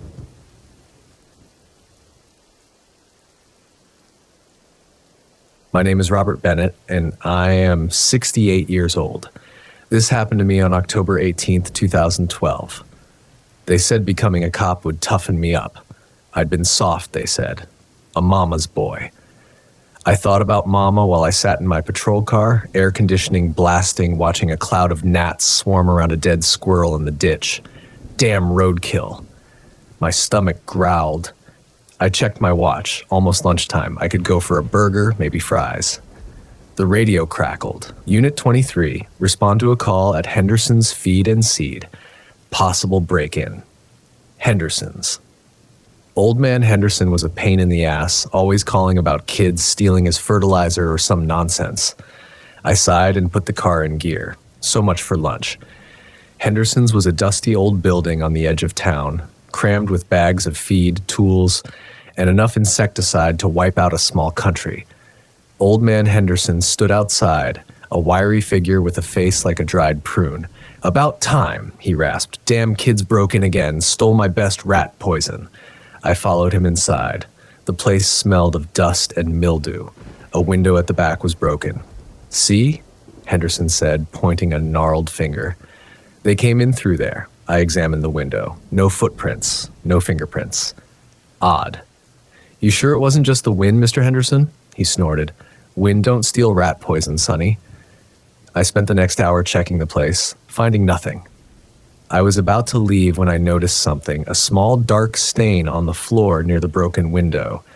It looked almost like, "Mr. Henderson, you got any animals around here?" "Just a few stray cats." "Why?" I crouched down, sniffing the stain. It was faint but unmistakable. "Blood. Call animal control," I said. "Tell them you might have a dead animal somewhere." Henderson grumbled but went to make the call. I followed the trail of blood leading away from the window toward the back of the store. It stopped at a large metal feed bin. The lid was slightly ajar. I grabbed a crowbar from a nearby shelf and slowly lifted the lid. Inside, nestled amongst the grain, was a human hand. The hand was small, pale, and severed cleanly at the wrist. It looked like it belonged to a woman. My heart hammered in my chest. This wasn't some kid's prank. This was something much worse. I backed away from the bin, my mind racing. Who did the hand belong to? How did it get here? And where was the rest of the body? Henderson returned, looking annoyed. Animal control said they're swamped. "We've got bigger problems than a dead cat, Mr. Henderson," I said, my voice tight. "Call the sheriff. Tell him we need backup." The next few hours were a blur. The sheriff arrived with a team of deputies. They cordoned off the area, took photos, and bagged the hand as evidence. I answered their questions, trying to recall every detail. The news of the discovery spread like wildfire through our small town. People were scared. Whispers of a serial killer started circulating. I couldn't blame them. A severed hand in a feed bin wasn't exactly a common occurrence. The hand was sent to the state crime lab for analysis. They identified it as belonging to a young woman, early 20s, name unknown. No match was found in any missing persons database. It was like she'd appeared out of thin air, only to disappear just as quickly. Days turned into weeks. The investigation stalled. We had no leads, no suspects, nothing. The town remained on edge, the fear palpable. I couldn't sleep. The image of that pale hand lying amongst the grain haunted my dreams. One night I was working the late shift, patrolling the quiet streets. The radio was silent, the only sound the hum of the engine and the occasional chirp of crickets. I passed by Henderson's, the building dark and ominous. A shiver ran down my spine. Suddenly, a call came over the radio. Unit 23, respond to a disturbance at the old Miller Place. The old Miller Place was an abandoned farmhouse on the outskirts of town. It had been empty for years, a local legend claiming it was haunted. I turned the car around and headed toward the farmhouse. As I pulled up, I saw a figure running away from the house, disappearing into the darkness. I grabbed my flashlight and gun, approaching the house cautiously. The front door was hanging open, creaking in the wind. I stepped inside, my flashlight cutting through the darkness. The air was thick with dust and the smell of decay. I moved slowly, checking each room. In the kitchen, I found it. A woman lying on the floor, her eyes wide with terror, her throat slashed, blood pooling around her body. She was dead. I knelt beside her, checking for a pulse, though I knew it was futile. She was young, maybe in her early 20s, same age as the hand we found. A cold feeling settled in my gut. This was the work of the same person. I was sure of it. But who and why? I stood up, scanning the room. My flashlight beam landed on something near the woman's body. It was a small metal object. I picked it up. It was a rat poison container, the same brand Henderson had reported stolen. A sudden noise made me whirl around. I aimed my flashlight toward the sound. There, standing in the doorway, was a figure. It was tall and thin, with long dark hair that obscured its face. It wore a tattered black coat, its arms hanging limply at its sides. I raised my gun, my finger tightening on the trigger. "Don't move," I yelled. The figure didn't respond. It just stood there, watching me with an eerie stillness. "Who are you?" I demanded. "What do you want?" Silence. I took a step closer, my gun trained on the figure. I said, "Who are you?" The figure slowly raised its head, its hair falling away to reveal its face. It was a face I would never forget, a face that would haunt my nightmares for years to come. It was the face of a monster. Its skin was pale and stretched tight over its bones, giving it a skeletal appearance. Its eyes were sunken, its nose a flattened nub, and its mouth a lipless gash filled with rows of needle-like teeth. The creature took a step toward me. I could smell its foul breath, a mix of rotting flesh and something else, something sickly sweet. I fired. The bullet hit the creature in the chest, but it didn't even flinch. It kept coming, its eyes fixed on me. I fired again and again, but the bullets had no effect. I was out of ammo. I dropped the gun and backed away, my heart pounding in my chest. The creature lunged, its long skeletal fingers reaching for my throat. I stumbled back, tripping over a chair. I fell to the floor, helpless. The creature loomed over me, its rancid breath hot on my face. I closed my eyes, waiting for the end, but it never came. Instead, I heard a loud, guttural roar followed by a series of heavy thuds. I opened my eyes to see the creature backing away, its attention diverted. Standing in the doorway was Sheriff Daniels, his shotgun aimed at the creature. He fired, the blast hitting the creature in the shoulder. It roared again, this time in pain, and stumbled back. Daniels fired again, hitting the creature in the leg. It fell to the floor, writhing in agony.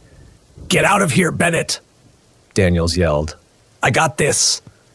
I scrambled to my feet and ran out of the house. I didn't stop running until I reached my patrol car. I jumped in, slammed the door, and locked it. I sat there, gasping for breath, my body trembling. I looked back at the farmhouse. The windows were dark, the only sound, the chirping of crickets. What the hell had I just witnessed? Sheriff Daniels emerged from the house a few minutes later. He walked over to my car, his face pale and drawn. "You okay?" he asked. I nodded, unable to speak. "That thing, what was it?" I finally managed to croak out. Daniels shook his head. "I don't know. Never seen anything like it." He looked back at the farmhouse. "It's dead. 2 shots to the head. It's over." But was it? The image of that monstrous face, the smell of its breath, the feeling of its cold skeletal fingers on my skin, it was all burned into my memory. I knew I would never be the same. The next few days were a whirlwind. The news of the creature and the murder spread like wildfire. Reporters descended upon our small town, eager for a story. I was interviewed, questioned, examined. I told them everything I saw, everything I remembered. They found the creature's body in the farmhouse, along with the remains of several other victims. It seemed the creature had been using the abandoned farmhouse as its lair, preying on unsuspecting victims. The investigation revealed that the creature was not human. It was something else, something not of this world. The scientists and experts were baffled. They had never encountered anything like it before. They couldn't explain where it came from or how it got here.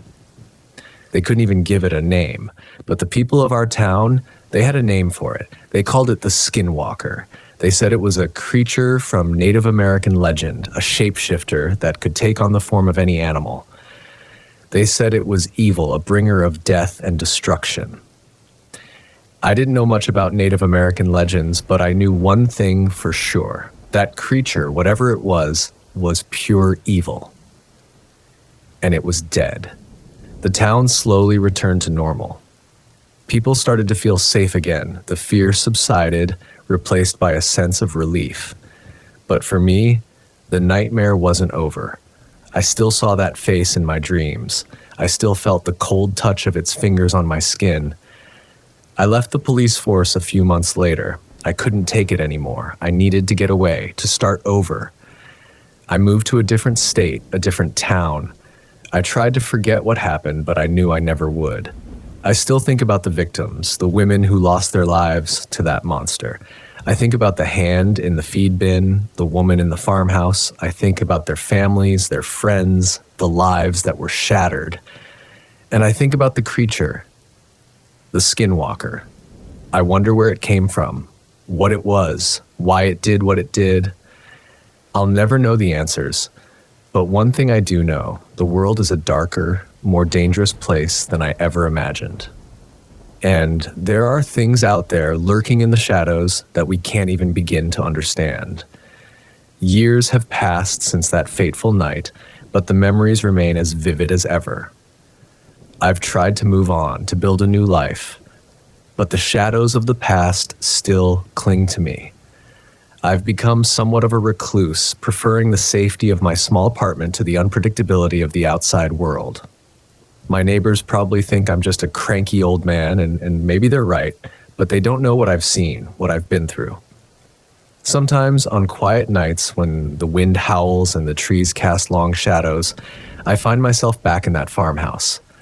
I can smell the musty air, feel the cold dread creeping up my spine. I see the creature's face, its lifeless eyes boring into my soul. In those moments, I have to remind myself that it's over, that the monster is dead. But is it really? I've done my research over the years, delving into folklore and myths from around the world. The more I learn, the more I realize how little we truly know about the world we live in. There are stories, whispers of creatures that defy explanation, of things that shouldn't exist, but do. And they're not just in small towns like mine. They're everywhere, hiding in plain sight, waiting. I've tried to warn people, to share what I know, but most just laugh it off or look at me with pity in their eyes. They think I'm crazy, traumatized by what happened. Maybe I am. But I know what I saw, what I experienced. And I know that there are others out there who have seen similar things, who have faced the darkness and lived to tell the tale. I've connected with someone online in forums and chat rooms dedicated to the unexplained. We share our stories, our theories, our fears. It's a small comfort, knowing I'm not alone, but it's also terrifying, realizing just how many encounters there have been, how many creatures are out there. One story in particular has stuck with me. It came from a woman in Arizona, a former park ranger. She described a creature similar to what I saw, but with subtle differences. It was taller, she said, with elongated limbs and a face that seemed to shift and change as you looked at it. She encountered it deep in the desert, in an area known for strange disappearances. Her description sent chills down my spine. Could it be the same creature, or was there more than one? The thought keeps me up at night, wondering if what we faced in that small town was just the tip of the iceberg. How many more are out there? And what do they want? I've tried to find answers to make sense of it all. I've pored over ancient texts, spoken to experts in cryptozoology and paranormal phenomena. But the more I learn, the more questions I have. It's like trying to solve a puzzle with half the pieces missing. There are theories, of course. Some say these creatures are interdimensional beings slipping through cracks in reality. Others believe they're the result of secret government experiments gone wrong. And then there are those who think they're as old as time itself, primordial beings that have always existed alongside us, hidden in the shadows. I don't know what to believe anymore. All I know is that the world is not what we think it is. There are forces at work beyond our understanding, creatures that defy explanation, and they're out there, watching, waiting. Sometimes I wonder if I should have done more that night. Could I have saved more lives if I had acted differently? The guilt eats away at me, a constant companion in my solitude. But then I remember the creature's face, its inhuman strength, and I know that I was lucky to survive at all. I've tried to move on, to forget, but how do you forget something like that? How do you go back to a normal life when you've seen the impossible? The truth is, you can't. It changes you, fundamentally and irrevocably. You see the world differently. Every shadow holds a potential threat, every unexplained sound a possible danger. I've become hypervigilant, always watching, always listening. I've installed security cameras around my apartment, reinforced the locks on my doors and windows. It's probably overkill, but it helps me sleep at night, well, as much as I can sleep these days. The nightmares are the worst. They come almost every night, vivid and terrifying. Sometimes I'm back in that farmhouse, reliving those moments of terror. Other times I'm running through endless dark forests, pursued by unseen creatures. I wake up drenched in sweat, my heart pounding, the echoes of inhuman screams ringing in my ears. I've tried therapy, medication, even hypnosis. Nothing seems to help. The memories, the fear, they're a part of me now. I've learned to live with them, but it's not easy. Some days are better than others. On the good days, I can almost pretend that everything is normal. I go for walks in the park, chat with the cashier at the local grocery store, watch mindless TV shows. But even then, there's always a part of me on alert, watching, waiting. On the bad days, I can barely bring myself to leave my apartment. The outside world feels too big, too dangerous. I spend hours poring over my research, trying to find some new piece of information that might help me make sense of it all. But the answers remain elusive. I often think about the other victims, the ones who didn't survive. The woman in the farmhouse, the owner of the severed hand. Who were they? Did they have families, loved ones who are still searching for answers? I've tried to find out, but the information is scarce. It's like they've been erased, their stories lost in the shadows. Sometimes I wonder if I should have gone public with what I know. But who would believe me? And even if they did, what good would it do? Would it bring back the dead? Would it erase the nightmares? Or would it just create more fear, more panic? No. I've decided it's better to keep what I know to myself, to carry this burden alone. Well, not entirely alone. There are others out there, like the woman from Arizona, who have seen things, who understand. We form a sort of support group, sharing our experiences, our fears, our theories. It helps knowing I'm not crazy, that I'm not the only one who's faced the darkness and lived to tell the tale. But even with this support, the weight of what I've seen never truly leaves me. It's there in every decision I make, every interaction I have. I find myself studying people's faces, looking for signs of something inhuman lurking beneath the surface. It's exhausting, but I can't help it. Once you've seen behind the veil, there's no going back.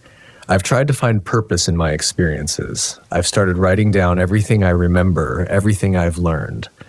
It's not for publication. God knows what kind of attention that might attract, but as a record, a warning, perhaps for future generations.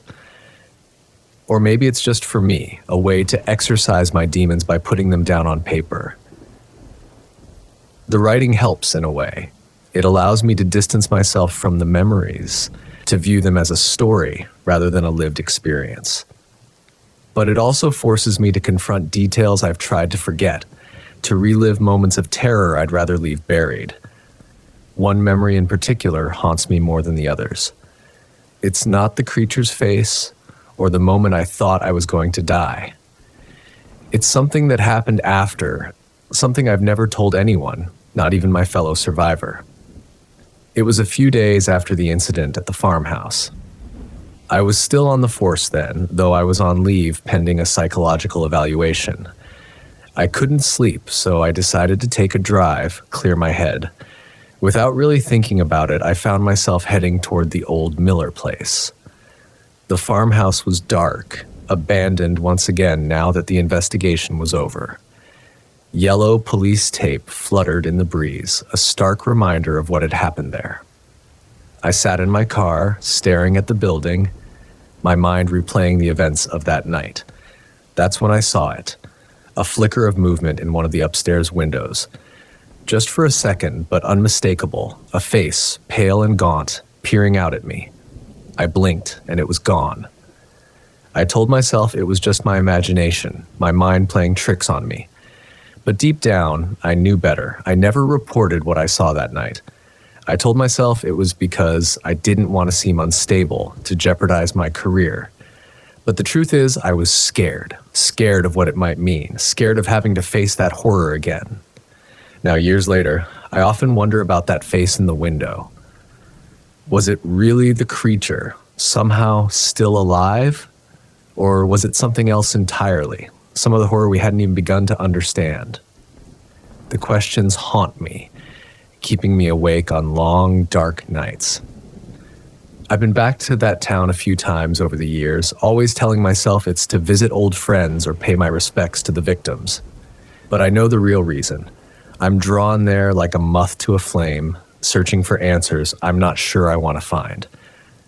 The town has changed. New businesses have opened, old ones have closed. The people seem happier, more relaxed.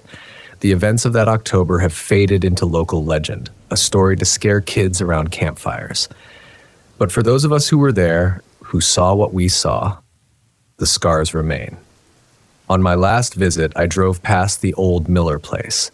The farmhouse is gone now, torn down to make way for a new housing development. Part of me is relieved. At least now, no one else will fall victim to whatever evil resided there.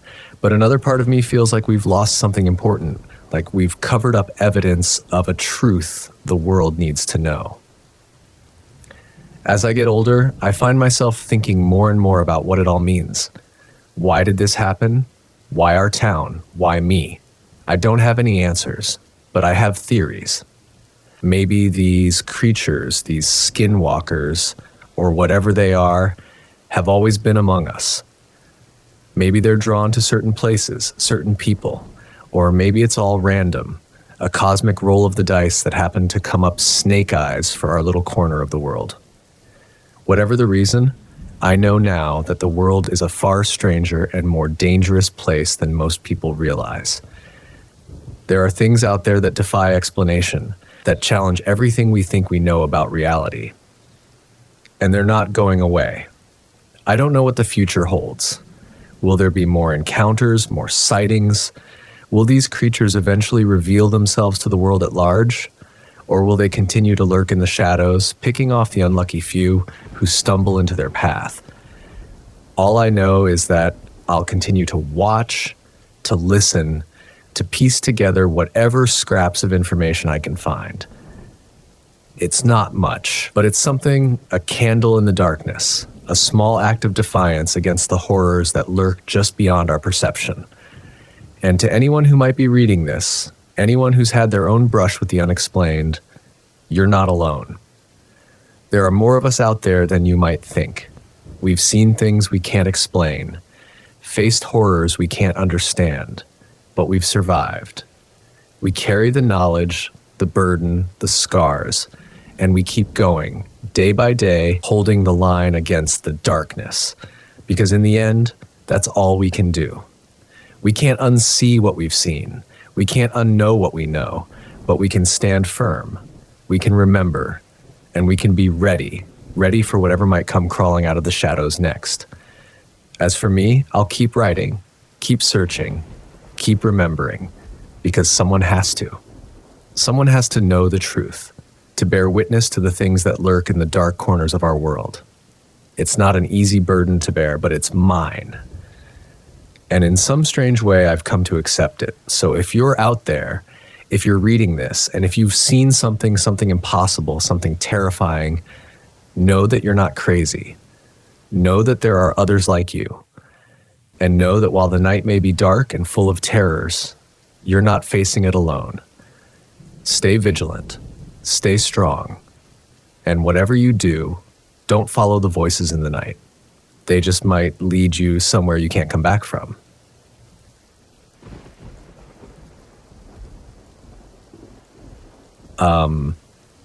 My name is Charles Murphy, and I'm 75 years old. This happened to me on June 14th, 2008.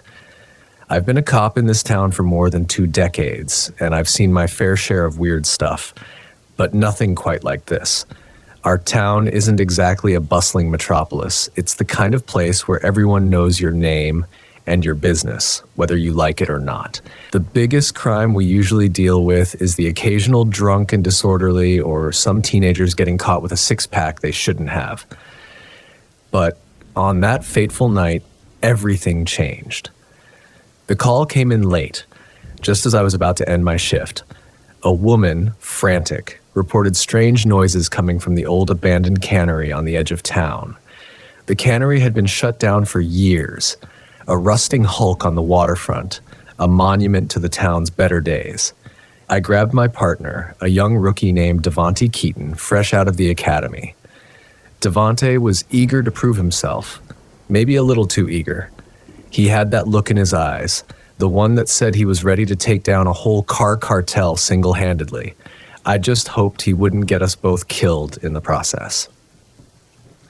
We arrived at the cannery, its broken windows like empty eyes staring out at the dark water. The air was thick with the smell of salt and decay. Devonte, flashlight in hand, was practically vibrating with excitement. I, on the other hand, felt a knot forming in my gut. This place had always given me the creeps, even in the daylight. The woman who called it in, a Miss Pearlie Kenwood, was waiting for us by her car, a beat-up old Ford. She was a thin woman, her face etched with worry lines. She told us she'd been walking her dog when she heard the noises, banging, scraping, like someone was moving heavy machinery. Devonte and I exchanged a look. The cannery had been abandoned for years. There shouldn't be anyone inside, let alone anyone operating machinery. I told Miss Kenwood to wait in her car and keep the doors locked. Vaughn and I approached the cannery, our flashlights cutting through the darkness. The main entrance was boarded up, but one of the boards had come loose. We slipped through the gap into the cavernous interior of the cannery. The air was thick with dust and the smell of rust. The only sound was the dripping of water from a leaky pipe. "This place gives me the creeps," Devonte whispered, his voice echoing in the vast space. "Just keep your eyes open and your gun closer," I said.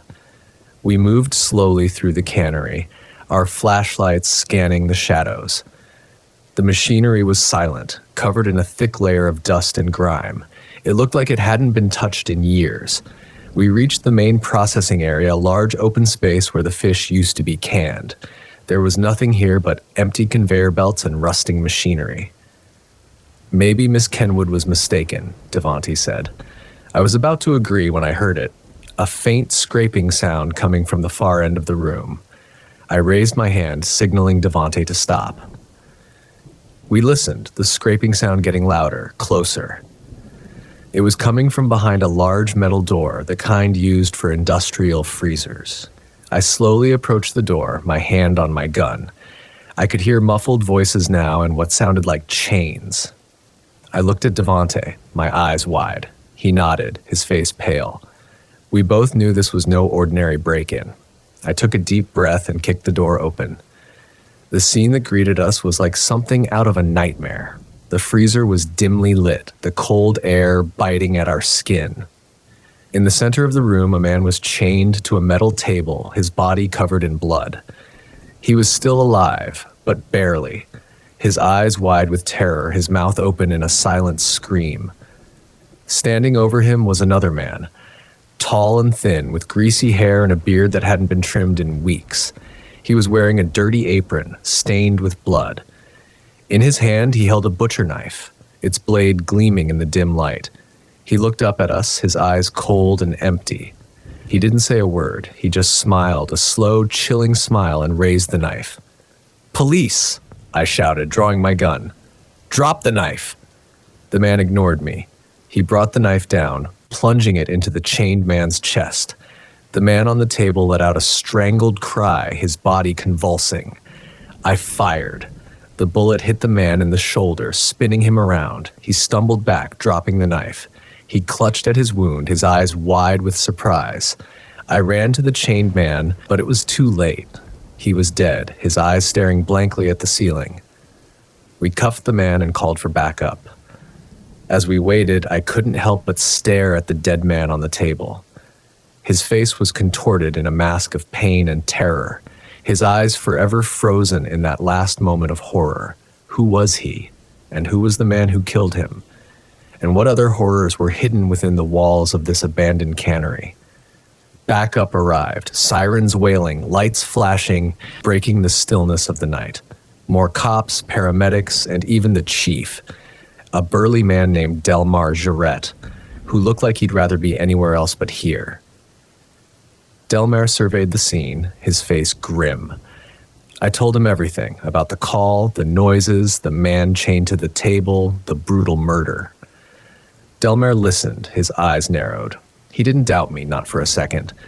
We'd been partners for years before he got promoted, and he knew I wouldn't make this up. The paramedics checked the dead man, but there was nothing they could do. He was long gone. The man we'd apprehended was taken away in an ambulance, still clutching his wounded shoulder, his face contorted in a mix of pain and defiance. "We need to find out who this dead man is," Delmar said, looking down at the body, "and who the hell that other guy is." That was easier said than done. The dead man had no identification on him, and the man we'd arrested refused to talk. He just stared at us with those cold, empty eyes, a smirk playing on his lips. We searched the cannery but found nothing. No clues to the dead man's identity, no evidence of who the other man was or why he'd done this. It was like they'd materialized out of thin air, committed this heinous act, and were ready to vanish back into the shadows. The next few days were a blur of activity. We put out a description of the dead man, hoping someone would recognize him. We ran the fingerprints of the man we'd arrested, but they came back clean. He was a ghost, a phantom with no past, no identity. The media descended on our little town, hungry for a story. The abandoned cannery became a spectacle, a morbid tourist attraction.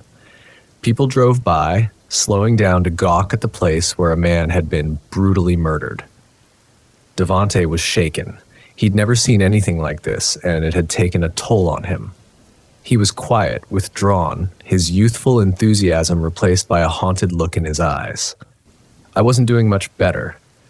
The image of the dead man, his eyes wide with terror, his body broken, haunted my dreams. I couldn't shake the feeling that we'd only scratched the surface of something much darker, something that went far beyond a single murder in an abandoned cannery. Days turned into weeks, and still we had no answers. The dead man remained unidentified, and the man we'd arrested continued to remain silent, his eyes holding a secret he refused to share. Then one day, we got a break. A woman from a neighboring town called, saying she thought the dead man might be her brother, Owen Swafford, who had been missing for months. She described a tattoo on his arm, a distinctive design of a snake wrapped around a dagger. We checked the body, and there it was, the tattoo just as she described it. Finally, we had a name to go with the face. But that was all we had, a name. Owen Swafford was a drifter, a loner with no fixed address, no family except for his sister. He drifted in and out of our town over the years, doing odd jobs, never staying in one place for too long. The man we'd arrested, the man who killed Owen Swafford, remained a mystery. He still refused to talk, his silence a wall we couldn't break through. One evening, as I was finishing my shift, Delmare called me into his office. He looked tired, his face drawn. "We got a call from the state prison," he said. "The man we arrested, the one who killed Owen Swafford, he's dead." I felt a chill run down my spine. Dead? How? "Hanged himself in his cell," Delmare said. "Used his bed sheets." I sat there, stunned. The man who had taken a life had now taken his own. It was a twisted kind of justice, but it didn't bring Owen Swafford back. It didn't erase the horror of what had happened in that abandoned cannery. "He left a note," Delmare said, handing me a piece of paper. The note was short, scrawled in messy handwriting. It simply said, "Shh, he was the first. He won't be the last." I stared at the note, my blood running cold. The first? What did that mean? Was there more to this than we knew? Were there other victims out there, other Owen Swaffords waiting to be found? I looked up at Delmare, my eyes filled with questions. He just shook his head, his face etched with worry. "I don't know, Charles," he said, "but I have a feeling this is just the beginning." The next few months were a nightmare. We dug into Owen Swafford's past, trying to find any connection to the man who killed him. We interviewed his sister, his former employers, anyone who had ever known him. But it was like trying to catch smoke. Owen had lived such a transient life that piecing together his movements was nearly impossible. The killer's identity remained a mystery. His fingerprints weren't in any database, and facial recognition software turned up nothing. It was as if he had never existed before the night we found him in that cannery. But the worst was yet to come. 3 months after Owen Swafford's murder, another body was found. This time in an abandoned warehouse on the outskirts of town. The scene was eerily similar. A man chained to a table, his body mutilated, the same snake and dagger tattoo on his arm. The town was in a panic. People were locking their doors, afraid to go out at night. The media circus returned, bigger than ever. Our little town was now known as the home of a serial killer. We threw everything we had at the case. Every available officer was working overtime. We brought in profilers from the FBI, hoping they could give us some insight into the killer's mind. But we were always one step behind. Over the next year, 3 more bodies were found. All men, all drifters, all with the same tattoo. Each crime scene was meticulously clean, devoid of any evidence that could lead us to the killer. It was like he was taunting us, showing us what he could do while remaining completely invisible. The toll on the department was immense. Devante quit after the 3rd body was found. He couldn't handle the stress, the constant feeling of failure. I couldn't blame him. There were days when I thought about quitting too. But I couldn't let it go. The image of Owen Swafford chained to that table in the cannery haunted me. I owed it to him and to all the others to find the person responsible. It was Delmare who finally made the breakthrough. He'd been poring over old case files, looking for any similar cases in the past, and he found something. 20 years ago, there had been a string of murders in a town about 100 miles away. The victims were all drifters, all found chained to tables in abandoned buildings, and they all had the same tattoo, a snake wrapped around a dagger. The case had gone cold, the killer never found. But there was one crucial difference between those old murders and our current ones. In the old case, there had been a survivor. His name was Frank Holbrook. He'd been found chained to a table in an old factory, badly injured, but alive. He'd managed to escape while the killer was distracted, but he'd never been able to identify his attacker. Delmare and I drove out to see Frank. He was living in a small apartment in the city, a recluse who rarely left his home. When we told him why we were there, the color drained from his face. "I thought it was over," he whispered. "I thought he was gone." We asked Frank to tell us everything he remembered about his ordeal. Most of it was familiar, the abduction, the chains, the table. But then he told us something that made my blood run cold. He had a son, Frank said. I saw him, a boy, maybe 10 years old. He was watching everything. A son. The killer we'd been chasing wasn't the original murderer. He was the child who had grown up watching his father torture and kill, the boy who had learned at his father's knee how to inflict pain, how to take a life. It was a horrifying revelation, but it was also our first real lead. We now had a time frame, a rough age for our killer, and we had a connection to the past that we could trace. The investigation took on a new urgency. We dug into records from 20 years ago, looking for any families that had suddenly left town around the time the original murders stopped. We cross-referenced this with men who would now be in their early 30s. It was painstaking work, but finally we had a name: Gregory Vance. His father, Robert Vance, had lived in the town where the original murders took place. They'd left suddenly with no forwarding address, just as the killings stopped. We tracked Gregory to a small house on the edge of our town. It was a nondescript place, the kind of house you drive past 1,000 times without ever really noticing. But as we approached, weapons drawn, I felt a sense of dread, unlike anything I'd ever experienced. The house was empty when we entered, but it was clear someone had left in a hurry. There were dishes in the sink, a half-eaten meal on the table, and in the basement we found our proof. The room was set up just like the scenes we'd found. A metal table with chains, surgical instruments laid out neatly, and on the wall, photos. Dozens of them, showing men with the snake and dagger tattoo. Some we recognized as our victims. Others we didn't know. Past victims, or perhaps future ones. Gregory Vance was gone, but now we knew who we were looking for. We put out an APB, alerted every law enforcement agency in the country. His face was on every news channel, every newspaper. For weeks, there was nothing.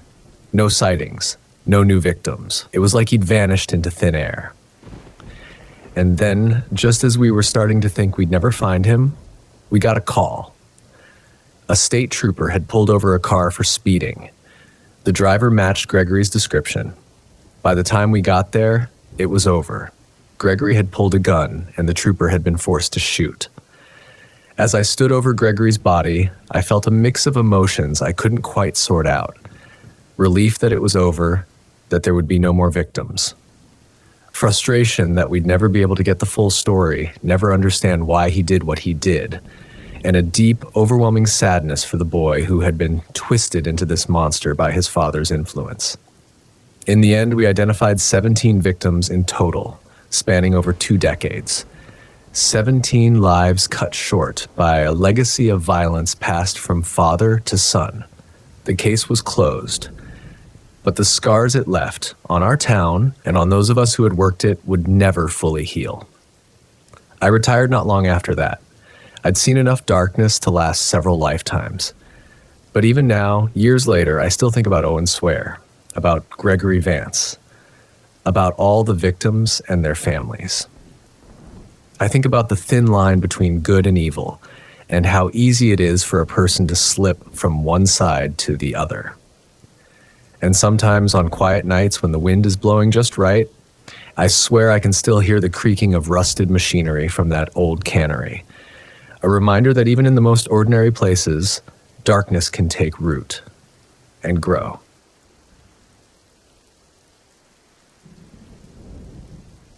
My name is Richard Hughes, but most folks call me Ben. I'm 72 years old now, and I've always been a bit of an outdoorsman. When I was just a kid, Dad would take me out camping and fishing. I loved it, always did. Now, don't get me wrong, I like the city life too. Grew up in it, still live in one now. I like having everything I need within a 5-minute drive, but sometimes a guy just needs to get away from it all. My buddies back at the office never got it, always making jokes about me wanting to live out in the sticks or asking why I'd rather spend my weekend shivering in a tent when I had a nice warm bed at home. Ha! Like any of them had ever slept outside a day in their lives. This past summer, I was feeling that need to get out strong. I needed the smell of pine needles and campfire smoke. I wanted to hear owls at night and the sound of the creek running over rocks. I told myself that I'd head out to the Black River National Forest up in Missouri.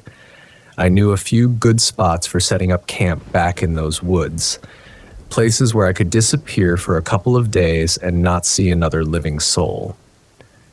I packed my truck with my gear, my trusty old tent, sleeping bag, stove, lantern, everything I needed for a weekend alone. I hit the road right after work on Friday. It was a 6-hour drive, but I didn't mind. Sometimes getting there is half the fun, right? I stopped at this roadside grill I knew of, grabbed a burger and a beer. By the time I got deeper into the woods, it was pitch black. Finally, I found my turnoff and headed down the old forest road. It was bumpy, full of potholes. The branches whipped against the sides of the truck and the headlights cut through the dust. At last, I reached my clearing. If it weren't for the faint glow of the city lights off in the distance, I'd have been in complete darkness. But the stars, damn, you don't get to see them like that in the city. I stretched my legs and took a deep breath. Yep, this was exactly what I needed. I unpacked the minimum this time. Just tent, sleeping bag, and some food. I ate a sandwich and turned in. I was beat from the day and figured I'd get a fire crackling in the morning and have some proper grub. The next day, that's exactly what I did. Got a fire going, cooked some bacon and eggs, washed it down with strong coffee. Pure bliss, let me tell you. After that, I figured I'd do some exploring. It was always fun seeing what kind of stuff I could stumble upon in these woods. Plus, a walk would do me good. Hours went by, just me, strolling through the trees, enjoying the sun on my back. Now, I've been in this forest before, but I never went too far off the familiar paths. I always liked the idea of getting a little bit lost, though. Makes you feel like a real adventurer, doesn't it? Well, this time, I think I got myself more than a little bit lost. It wasn't long until I didn't recognize a thing. But hey, no big deal. I just backtracked a bit until I recognized the big old oak tree I'd seen earlier. Back at camp, I cooked up some sausages and beans, the good, simple stuff. I watched the fire die down to glowing embers and lay in my sleeping bag, staring up at those crazy stars. I was thinking about that funny coworker of mine, always talking about how camping was like paying to be uncomfortable. Idiot. I felt a deep wave of satisfaction wash over me. I'd rather be out here than anywhere else in the world. I fell asleep with a smile on my face. The morning wasn't as bright for some reason, cloudy, a little drizzly. I figured I might pack up and head home a bit early if the weather didn't let up. But before I had a chance to decide, I heard it. At first, it was so faint I told myself it was my imagination, kind of a rustling sound mixed with something else. I sat stock still, listening. My heart was starting to pound a little faster. Then I heard it again, a little louder this time. It sounded like heavy footsteps snapping branches underfoot. Whatever it was big, and it was coming closer. I froze. Adrenaline kicked in. Maybe it was a bear. I had never seen one out here, but you always hear those stories. I grabbed my axe, not exactly ideal for a bear attack, but better than nothing. And then, silence. Absolutely nothing. It was like whatever had been out there had just vanished into thin air. I tried to calm myself down. It was probably just some deer or a raccoon. It had to be, right? Still, I kept a tight hold on that axe. Later that afternoon, I was doing the washing up when I heard it again, this time closer and definitely no deer. It sounded like, God, how do I even describe it? It was bipedal, I know that much, and huge. Every step it took sounded like it would shake the ground. And then there was a grunt, a deep, guttural thing. It sent chills down my spine. My first thought was get the hell out of here. I could be gone in 15 minutes, back to the city safe and sound before this thing even knew where I was. But the other part of me, the stubborn part, whispered, stay and see what it is. I knew it was stupid. It was reckless. But damn it, curiosity is one hell of a drug. I decided I would stay, just for a bit longer, just to see. I was ready, though. Axe in hand, my senses prickling, my heart was racing like it was trying to jump out of my chest. I saw it later that day. It was moving along the tree line, and for a moment the sun shone through a gap in the branches. Now, my dad taught me a thing or two about hunting, so I've seen my fair share of animals. But what I saw in the woods, damn, I don't have a word for it. It was huge, 8 feet tall, maybe more, covered head to toe in matted brownish fur. It had a long, flat face, longer arms than any animal I'd ever seen. But what got to me the most were the hands. They weren't paws, and they weren't human, but they were something like both, with long, gnarled fingers. It loped along on its 2 legs, swinging its arms as it moved. I held my breath, watched it disappear deeper into the trees. It was gone as quickly as it had appeared. After that, the rain came down hard. I figured it was a good sign to pack up and go. I didn't break any speed records, let me tell you. Every cracking twig, every sudden noise had me whirling around looking for it. It was following me. At first, I couldn't tell. I kept catching glimpses of movement out of the corner of my eye, just at the edge of the woods. I was nearly back at my truck when I finally saw it again, just standing there among the trees, still as a statue. Its eyes, I didn't want to think about those, but it was staring right at me. It wasn't threatening, more like it was observing, like I was its science experiment. Now, I'm no coward, but I admit it, I was getting scared. It wasn't until I threw a good-sized rock in its direction that it finally took off, just vanished into the trees like the first time. I threw my stuff in the truck and got the hell out of there. I didn't stop until I hit that burger joint again. I ordered a double cheeseburger, fries, and the biggest chocolate shake they had. I guess the city boy in me needed a taste of civilization after all that. I drove home in a daze, my mind replaying what I'd seen over and over. When I finally got back to my apartment, I felt a strange mix of relief and unease. The familiar surroundings of my home should have been comforting, but they felt somehow alien after my experience in the woods. That night, I couldn't sleep. Every time I closed my eyes, I saw that creature. Its strange, almost human-like hands, its piercing gaze. I tossed and turned, half convinced I could hear those heavy footsteps outside my window. The next day at work, I was a mess. My colleagues noticed, of course. They joked that maybe I'd had too much fresh air, that city life had made me soft. If only they knew. I couldn't bring myself to tell them what I'd seen. Who would believe me? Hell, I wasn't sure I believed myself. Over the next few weeks, I tried to put the incident behind me. I threw myself into work, stayed late at the office, anything to keep my mind occupied. But at night, when the city quieted down, the memories would come flooding back. I started researching, spending hours online looking for any similar accounts. I found stories of Bigfoot sightings, of course, but none of them quite matched what I'd seen. This thing, whatever it wasn't just some hairy humanoid. There was an intelligence in its eyes, a purposefulness to its movements that set it apart. I considered reaching out to local wildlife authorities, but what would I say? That I'd seen some sort of monster in the woods? They'd laugh me out of their office. And a part of me, a part I didn't quite understand, wanted to keep this experience to myself. As time passed, the intensity of the memory began to fade. I started sleeping better, stopped jumping at every little noise outside my window. But I couldn't shake the feeling that my world had fundamentally changed. The line between what I thought was possible and impossible had blurred. I found myself looking at the world differently.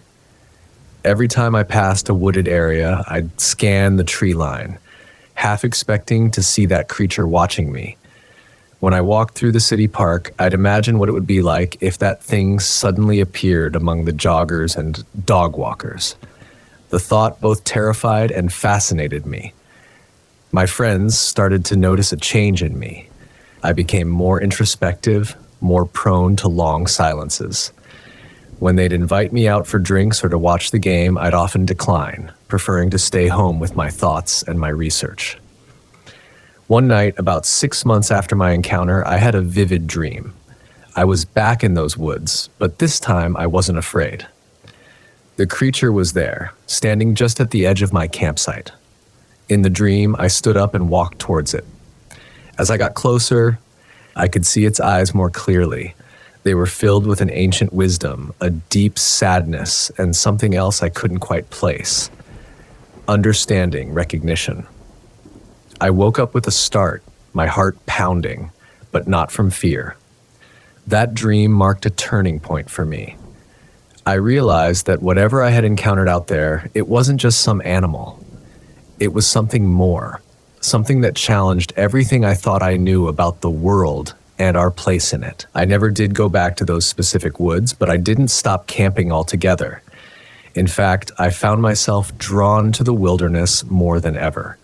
I started taking longer trips, venturing into more remote areas. Part of me hoped to catch another glimpse of that creature, or something like it. Another part of me was terrified of that very possibility. My coworkers still poke fun at my outdoor adventures, and I don't blame them.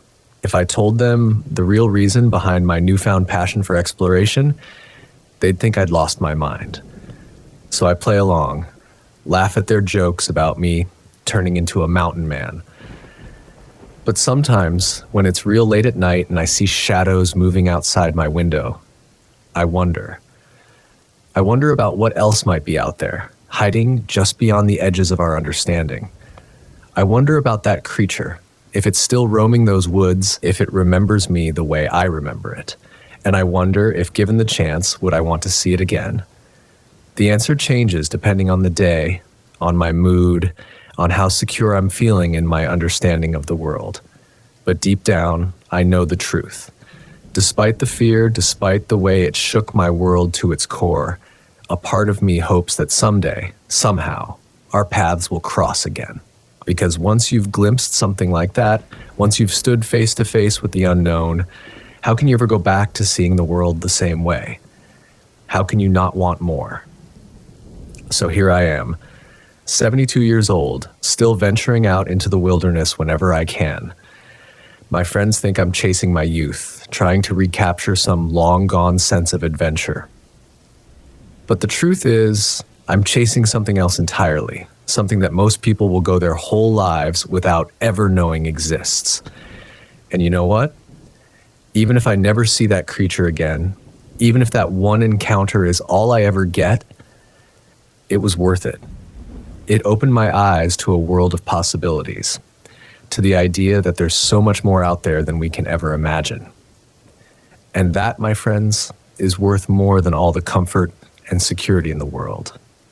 So the next time you're out in the woods and you hear something moving in the underbrush, something that sounds just a little too big, a little too purposeful to be any animal you know, remember my story and ask yourself, are you ready to have your world turned upside down? I've lived in these woods all my life, not the fancy woods you read about in kids' books. Nothing like that. These woods have teeth. They have a mind of their own. Some days you walk and the path changes under your feet, like the forest itself is playing games.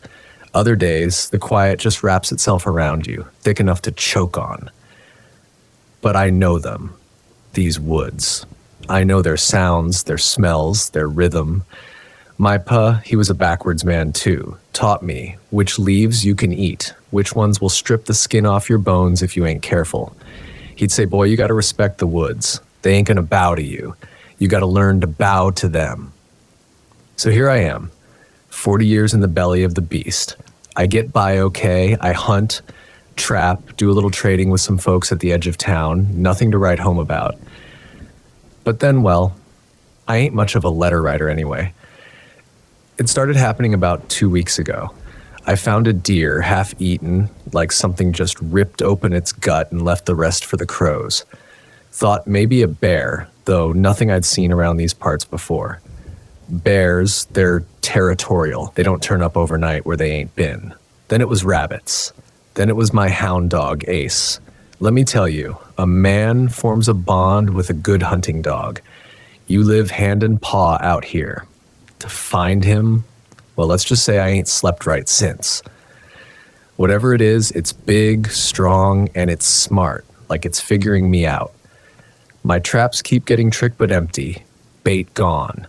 One time I swear the trap was turned around, laid open right there in the path, like it was laughing at me. I took to sleeping by shifts, gun by my side, even while I dozed. I don't doze so good anymore. It ain't natural, the pressure like a string pulled taut just waiting to snap. That's when things got real. I was up late, stoking the fire.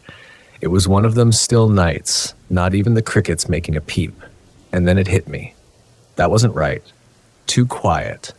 The silence kind of thickened, like something was out there holding its breath. I grabbed my rifle, eased over to the window, just a little slit between the logs where I could peek out. No moon, just the stars and the firelight making shadows dance on the trees. But I saw it at the edge of the clearing. Taller than a man. Not quite a man, mind you. Fur thick and dark. Head misshapen, like a man who'd been smushed and stretched all wrong. Muscle-bound too, rippling under that mangy fur. Hard to see clear in the darkness, but it felt like it saw me, like those eyes were burning right through the wall. I held my breath. The damned gun felt heavy in my suddenly sweaty hands. Then it moved. It dropped to all fours like a big, sick dog. Then it shot off, faster than anything I've ever seen, crashing through the underbrush like it weren't even there. I swear the ground shook. I slept with the rifle across my chest that night. Still do. Don't know what it is out there. Don't know what it wants. But it's got me spooked. My pa, he told me stories once about things that lived in the dark heart of the woods. Old tales, mostly meant to scare a kid into behaving, I thought. Now, I ain't so sure. The stillness is the worst part. I got no idea when it might strike again. I leave a lantern by the door now, hoping the light keeps it away. Sometimes on those long nights, I swear I feel it out there, watching, waiting. Heard something the other day. Not close, not yet at least. Sounded like a scream, but stretched and wrong. Like a man, but not. Echoed off the hills, sent shivers down my spine. I'm starting to think I ain't alone in these woods no more. Problem is, I might only find out for sure when it's too late. The last few days had been a blur. The sound of that scream still rang in my ears. I tried telling myself an animal made that noise. Bobcat maybe, a mountain lion. But deep down, I knew that wasn't right. Nothing in these woods sounded like that. And now even the bird song had gone silent. I decided it was time to move. Can't stay put and wait for whatever it is to come get me. Got to take the fight to it somehow. Packed up camp, bare essentials, rifle, ammo, knife, a little food and water. Can't be weighed down if I have to move fast. Headed into the hills towards where the scream had come from. Figured that's where it had made its lair. The terrain got rougher as I climbed. The trees grew thicker, older, their branches twisted and gnarled, reaching out like claws. The air felt heavy, pressing down on me. Every snap of a twig, every rustle of leaves had me spinning around, rifle at the ready. I came across tracks, big tracks, nothing I'd ever seen before, too big for a bear, shaped all wrong for a mountain lion. They led deeper into the woods, up towards the ridgeline. I followed, my heart pounding so loud I was sure whatever made those tracks could hear it. As I climbed, the mist rolled in. Thick and cold. It clung to everything, turning the world gray and indistinct. Shapes loomed out of the fog, only to resolve themselves into trees or rocks as I got closer. My nerves were shot. Every shadow seemed to move, every sound a potential threat. I found it the next day. A cave. Stank of rotting meat and something else. A sharp, musky smell that made my skin crawl. Left my pack at the entrance. Didn't want anything slowing me down. Took a deep breath, stepped inside. It was dark. I could feel the damp stone, hear the faint echo of water dripping. The stench was stronger in here, nearly overwhelming. I moved slowly, one hand on the wall to guide me, the other clutching my rifle so tight my knuckles ached. I heard movement, a rasping breath, right in front of me. Instincts took over. I threw myself back, rifle coming up, fired blind into the darkness. A roar shook the cave, deafening. I scrambled back, hit the cave wall, dropped the rifle. Didn't stop to pick it up. I turned and ran for the entrance, heart pounding fit to burst out of my chest. Sunlight blinded me. I tripped, hit the ground hard. Didn't get up. I lay there, chest heaving, the taste of copper in my mouth, waiting for it to come, drag me back into the darkness. When it didn't, I dared to look back. The cave entrance gaped, black and empty. Had I imagined it all? Had the isolation played tricks on my mind? But when I stumbled back down the hill, hands scraped raw and bleeding, I knew. I knew the truth. That night, I made it back to town. Didn't bother sneaking around this time. Walked right down Main Street, ragged and wild-eyed. Barged into the sheriff's office. They took one look at me, sat me down, gave me coffee, listened. Sheriff Thompson, he never did doubt me. Seen enough out here to know there's things that can't be explained. Heard rumors too, whispers about something big in the hills. Old stories mostly dismissed. Took a team back to the cave with me the next day. Found my rifle, found some blood, not human. Matted fur, stinking. Took it all back to the lab. Folks ran their tests. Said the blood and fur didn't match anything they'd ever seen. Didn't say it couldn't be real, though. News got out. Town's been on edge ever since. Some armed themselves, some packed up and left. Some didn't change a thing, stubborn as ever. Me? Well, I stick around. Not leaving my woods. Not now. There's talk of more searches, of hunting it down. I stay out of it mostly. I know better than to hunt what hunts you. Sometimes at night, I still hear it, a distant howl that cuts through the dark.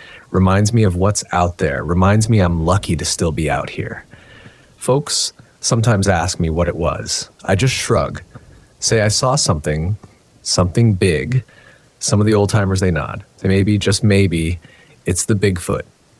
Some stories, they just don't die. But I know better. What I saw, what's out there in those woods, it ain't no Bigfoot. It's something worse, something older, something that don't belong in this world. I've taken to carrying silver bullets now. Old legends say they work against all sorts of evil. Don't know if it's true, but it makes me feel better. I've lined my cabin with salt, too, another old wives' tale. But these days I'll take any protection I can get. The woods have changed, or maybe I have. The shadows seem deeper now, the silence more oppressive. I find myself jumping at every sound, peering into the darkness, expecting to see those eyes staring back at me. I've started keeping a journal, writing down everything I see, everything I hear, partly to keep myself sane, partly so there's a record if something happens to me. I've sealed up copies in waterproof containers, buried them at marked spots throughout the forest. If I disappear, maybe someone will find them. Maybe they'll understand. Last week, I found more tracks, closer to town this time. Whatever it is, it's getting bolder, or maybe it's just hungry. I reported it to the sheriff, but what can they do? Set up patrols? They wouldn't last a night out here. I've taken to walking the perimeter of town at night, armed, always armed, watching, waiting. The townsfolk, they look at me differently now. Some with pity, some with fear. They whisper when I pass, call me crazy. Maybe I am, but I know what I saw. I know what's out there. Yesterday, I found claw marks on a tree near my cabin, deep gouges in the bark, higher than I could reach. A warning? A threat? I don't know. But I'm not backing down. This is my home. These are my woods. I won't be driven out. Tonight, as I sit here writing this, I can feel it. The weight of its gaze, the pressure of its presence. It's out there, just beyond the circle of my lantern light, waiting. I don't know what it wants. I don't know if it can be stopped, but I know I can't run. Not anymore. So I'll stay. I'll watch. I'll wait. And if it comes for me, well, I'll be ready. These woods have teeth, but so do I, and I aim to use them. The wind's picking up now, the trees are creaking, their branches scraping against my roof. Sounds almost like words if you listen hard enough, but I know better than to listen too closely to the whispers of the woods. That's how they get you. I check my rifle one more time, load it with those silver bullets, set it by the door. The night stretches ahead, long and dark, but I'll keep watch. I have to, because if I don't, who will? So here I sit in my little cabin in the woods, surrounded by darkness, by mystery, by threat, but I won't back down. I can't. These woods are a part of me now, for better or worse. And whatever's out there, whatever's watching and waiting, it'll have to go through me first. The lantern flickers, the shadows dance, and somewhere out in the darkness, something moves. But I'm ready. Come what may, I'm ready. The smell hit me first, sweet, decaying, like a forgotten fruit bowl left to fester in the summer sun.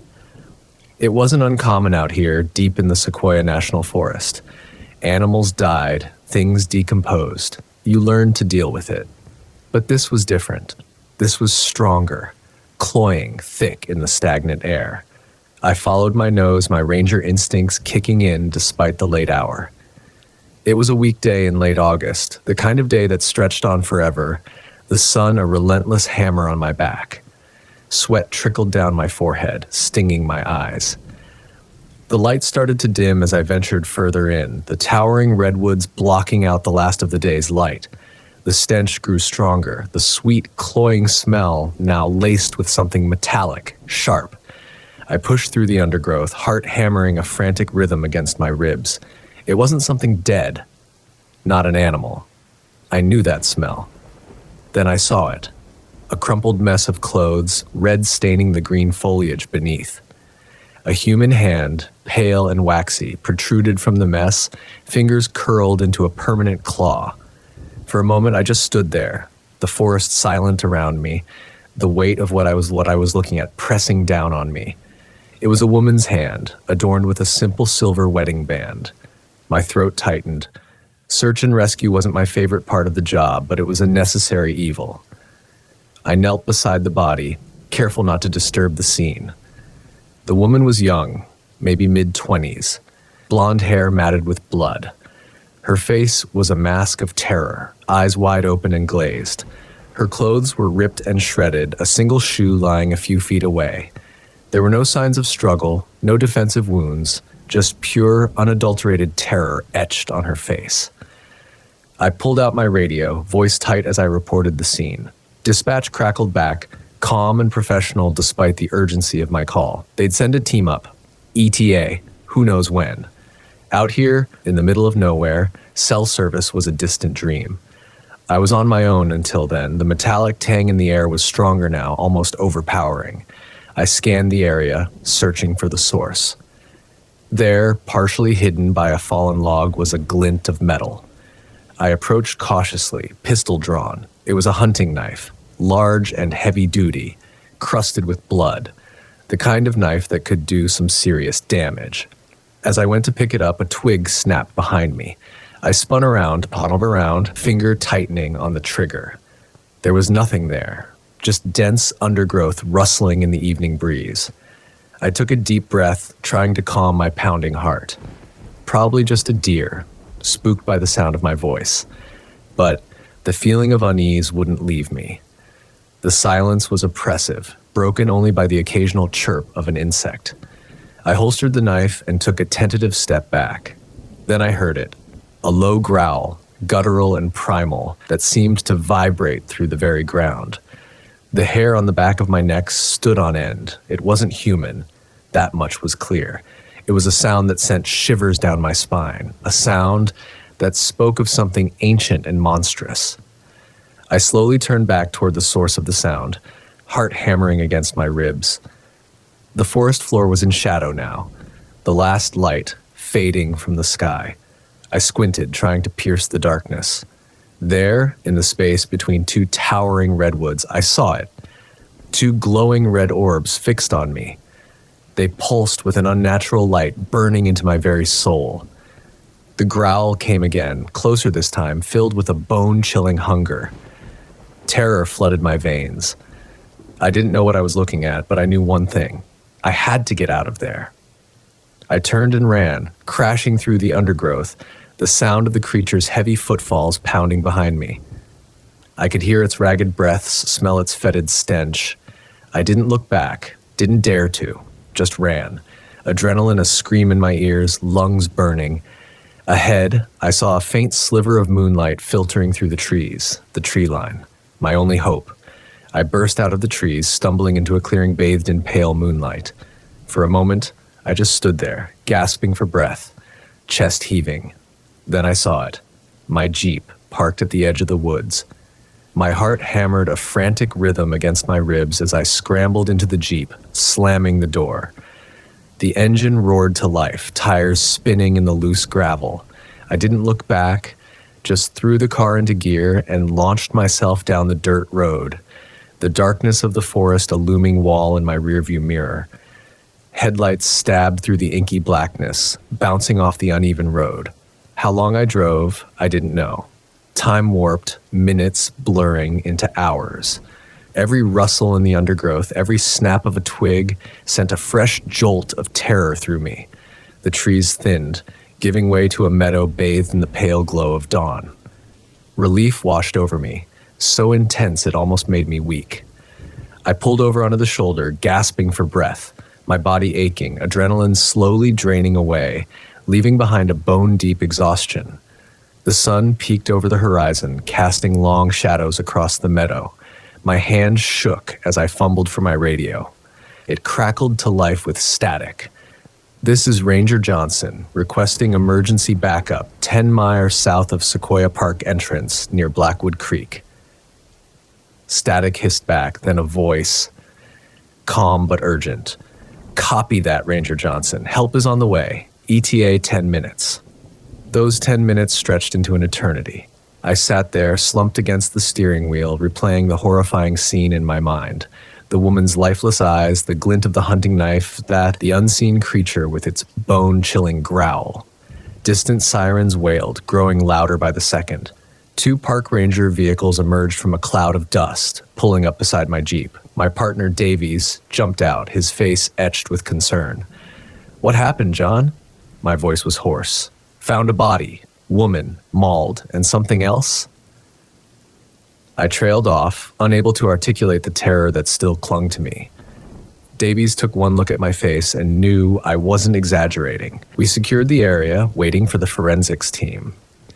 The silence was thick, broken only by the chirping of birds and the distant whine of approaching vehicles. The forensics team arrived, a grim-faced group in white overalls. They cordoned off the area, meticulously documenting the scene. I led them to the body, then to where I found the hunting knife. The medical examiner, a woman with steely gray hair, knelt beside the body. She shook her head. Multiple lacerations, but the wounds, they're unlike anything I've ever seen. Deep, ragged. Her voice trailed off, a flicker of unease crossing her face. Hours ticked by. The sun climbed higher, turning the meadow into a furnace. The forensics team finished their work, bagging evidence and taking photographs. They loaded the body into a waiting ambulance. Davies and I were the last ones left. "What the hell was that thing?" John Davies finally asked, his voice barely a whisper. I looked at him, helpless to answer. No explanation I could offer would make sense. We both knew the truth. There were things out there that defied logic, creatures that lurked in the shadows, unseen and unheard of by most. We returned to the station in a heavy silence. The news of the dead woman spread like wildfire, sending ripples of fear through the small park community.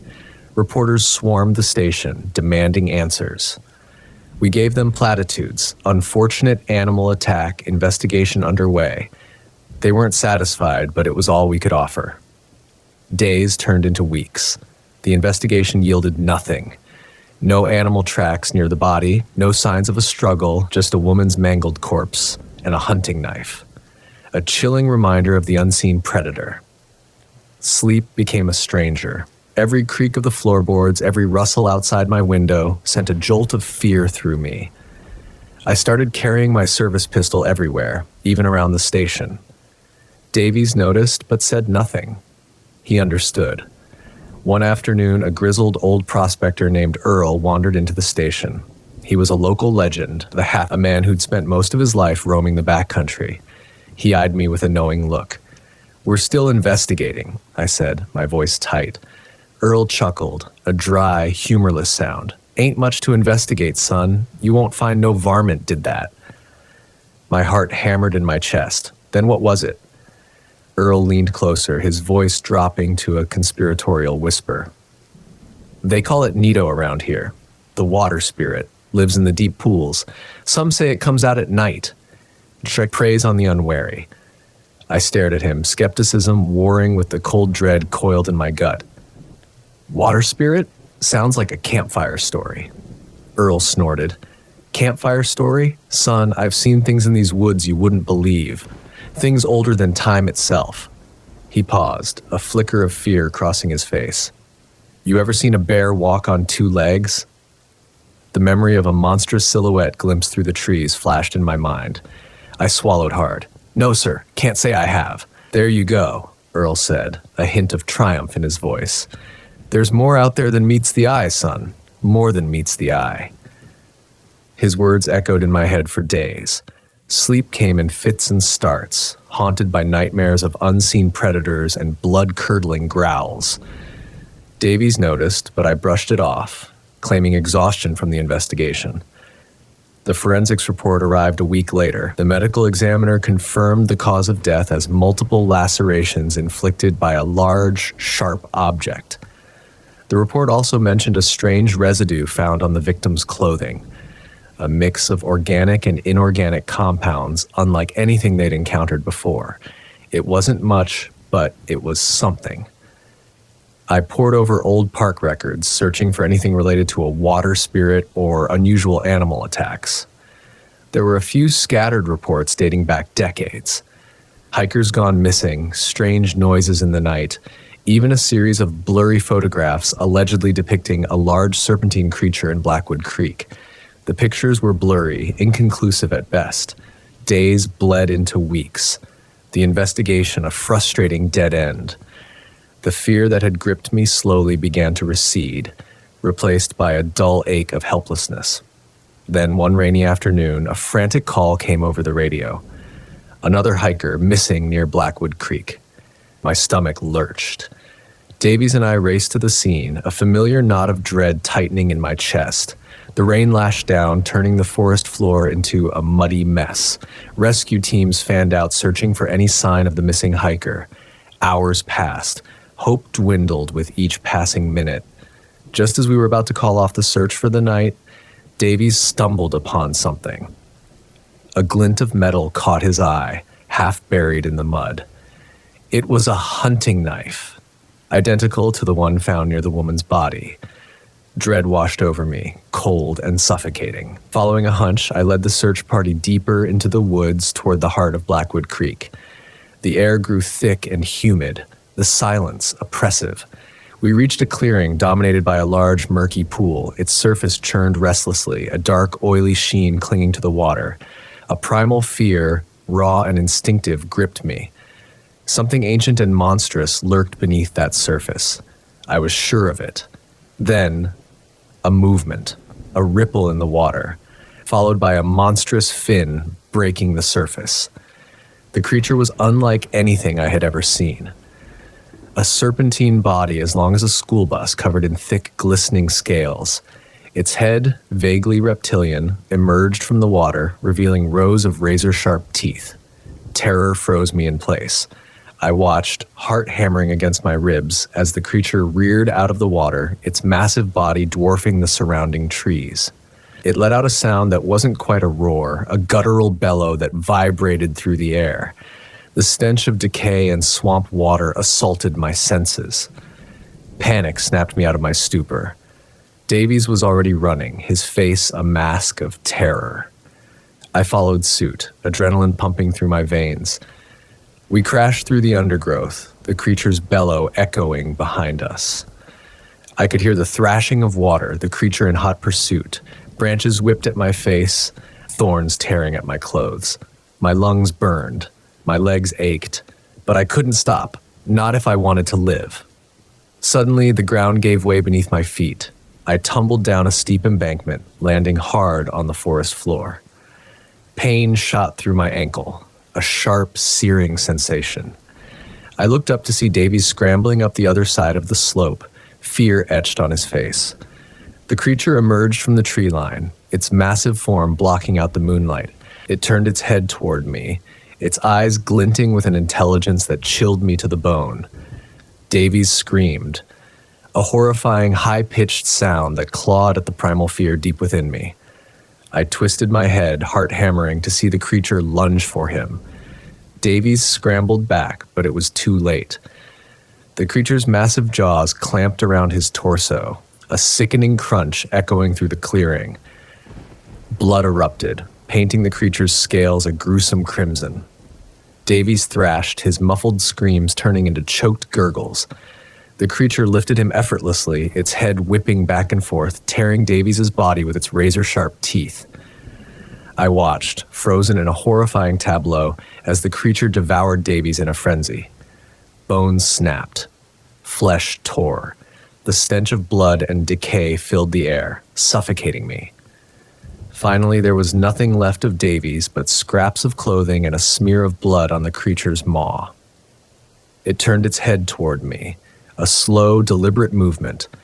Those empty sockets devoid of eyes seemed to bore into me. Panic ripped through me. I scrambled back, clawing at the loose dirt, but my ankle screamed in protest. I was trapped.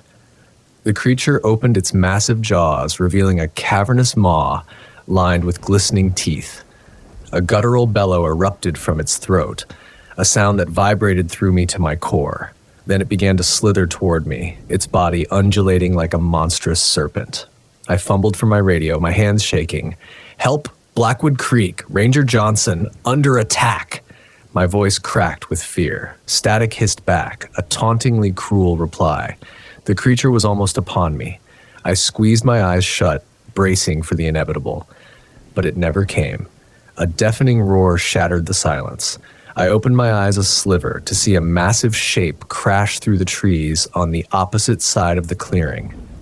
A grizzly bear, its fur matted and bloody, charged toward the creature, a fearsome snarl contorting its face. The creature turned, surprised for a moment.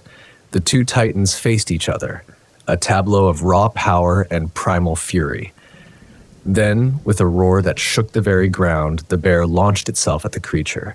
They collided in a whirlwind of claws and teeth. The bear's weight seemed to momentarily stagger the creature, but it quickly recovered. They grappled, a monstrous dance of violence. The ground churned beneath their thrashing bodies. I watched, a sliver of hope flickering within me. Maybe, just maybe, the bear could drive the creature away. The fight was brutal. The bear raked the creature's side with its claws, leaving deep furrows in its thick scales. The creature retaliated with snapping jaws, tearing chunks of flesh from the bear's massive shoulders. The air grew thick with the stench of blood and animal musk. The sounds of the fight, roars, growls, and sickening thuds were a terrifying symphony. It seemed to go on forever. Then, with a final earth-shaking bellow, the bear shoved the creature back. The creature stumbled, momentarily off balance. Seizing the opportunity, the bear lunged. Its jaws clamped around the creature's neck, a massive vice tightening. The creature thrashed, its body writhing in agony. It snapped its jaws at the bear, but it was too late. The bear held on, its grip relentless. Slowly, the creature's struggles weakened, its thrashing subsiding. Finally, with a shudder that went through its entire body, the creature went limp. The bear released its hold, panting heavily. It stood over the lifeless creature for a long moment, then turned and lumbered back into the trees. Silence descended upon the clearing, broken only by my ragged gasps for breath. I stared at the scene before me, my mind struggling to comprehend what I had just witnessed. Slowly, I crawled toward Davies' remains, a cold dread settling in my stomach. There was nothing left to recognize, just a pile of bloody rags and shattered bone. Tears welled up in my eyes, blurring my vision. A wave of nausea hit me, and I doubled over, dry heaving. When it passed, I sat there, slumped against a tree, the weight of grief and terror pressing down on me. The Rangers finally arrived just after sunrise. They found me huddled by Davies's remains, a broken figure. They took me back to the station, a silent shell of the man I once was.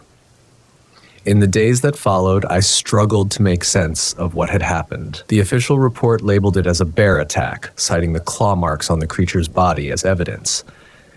But I knew the truth. I had seen the impossible with my own eyes.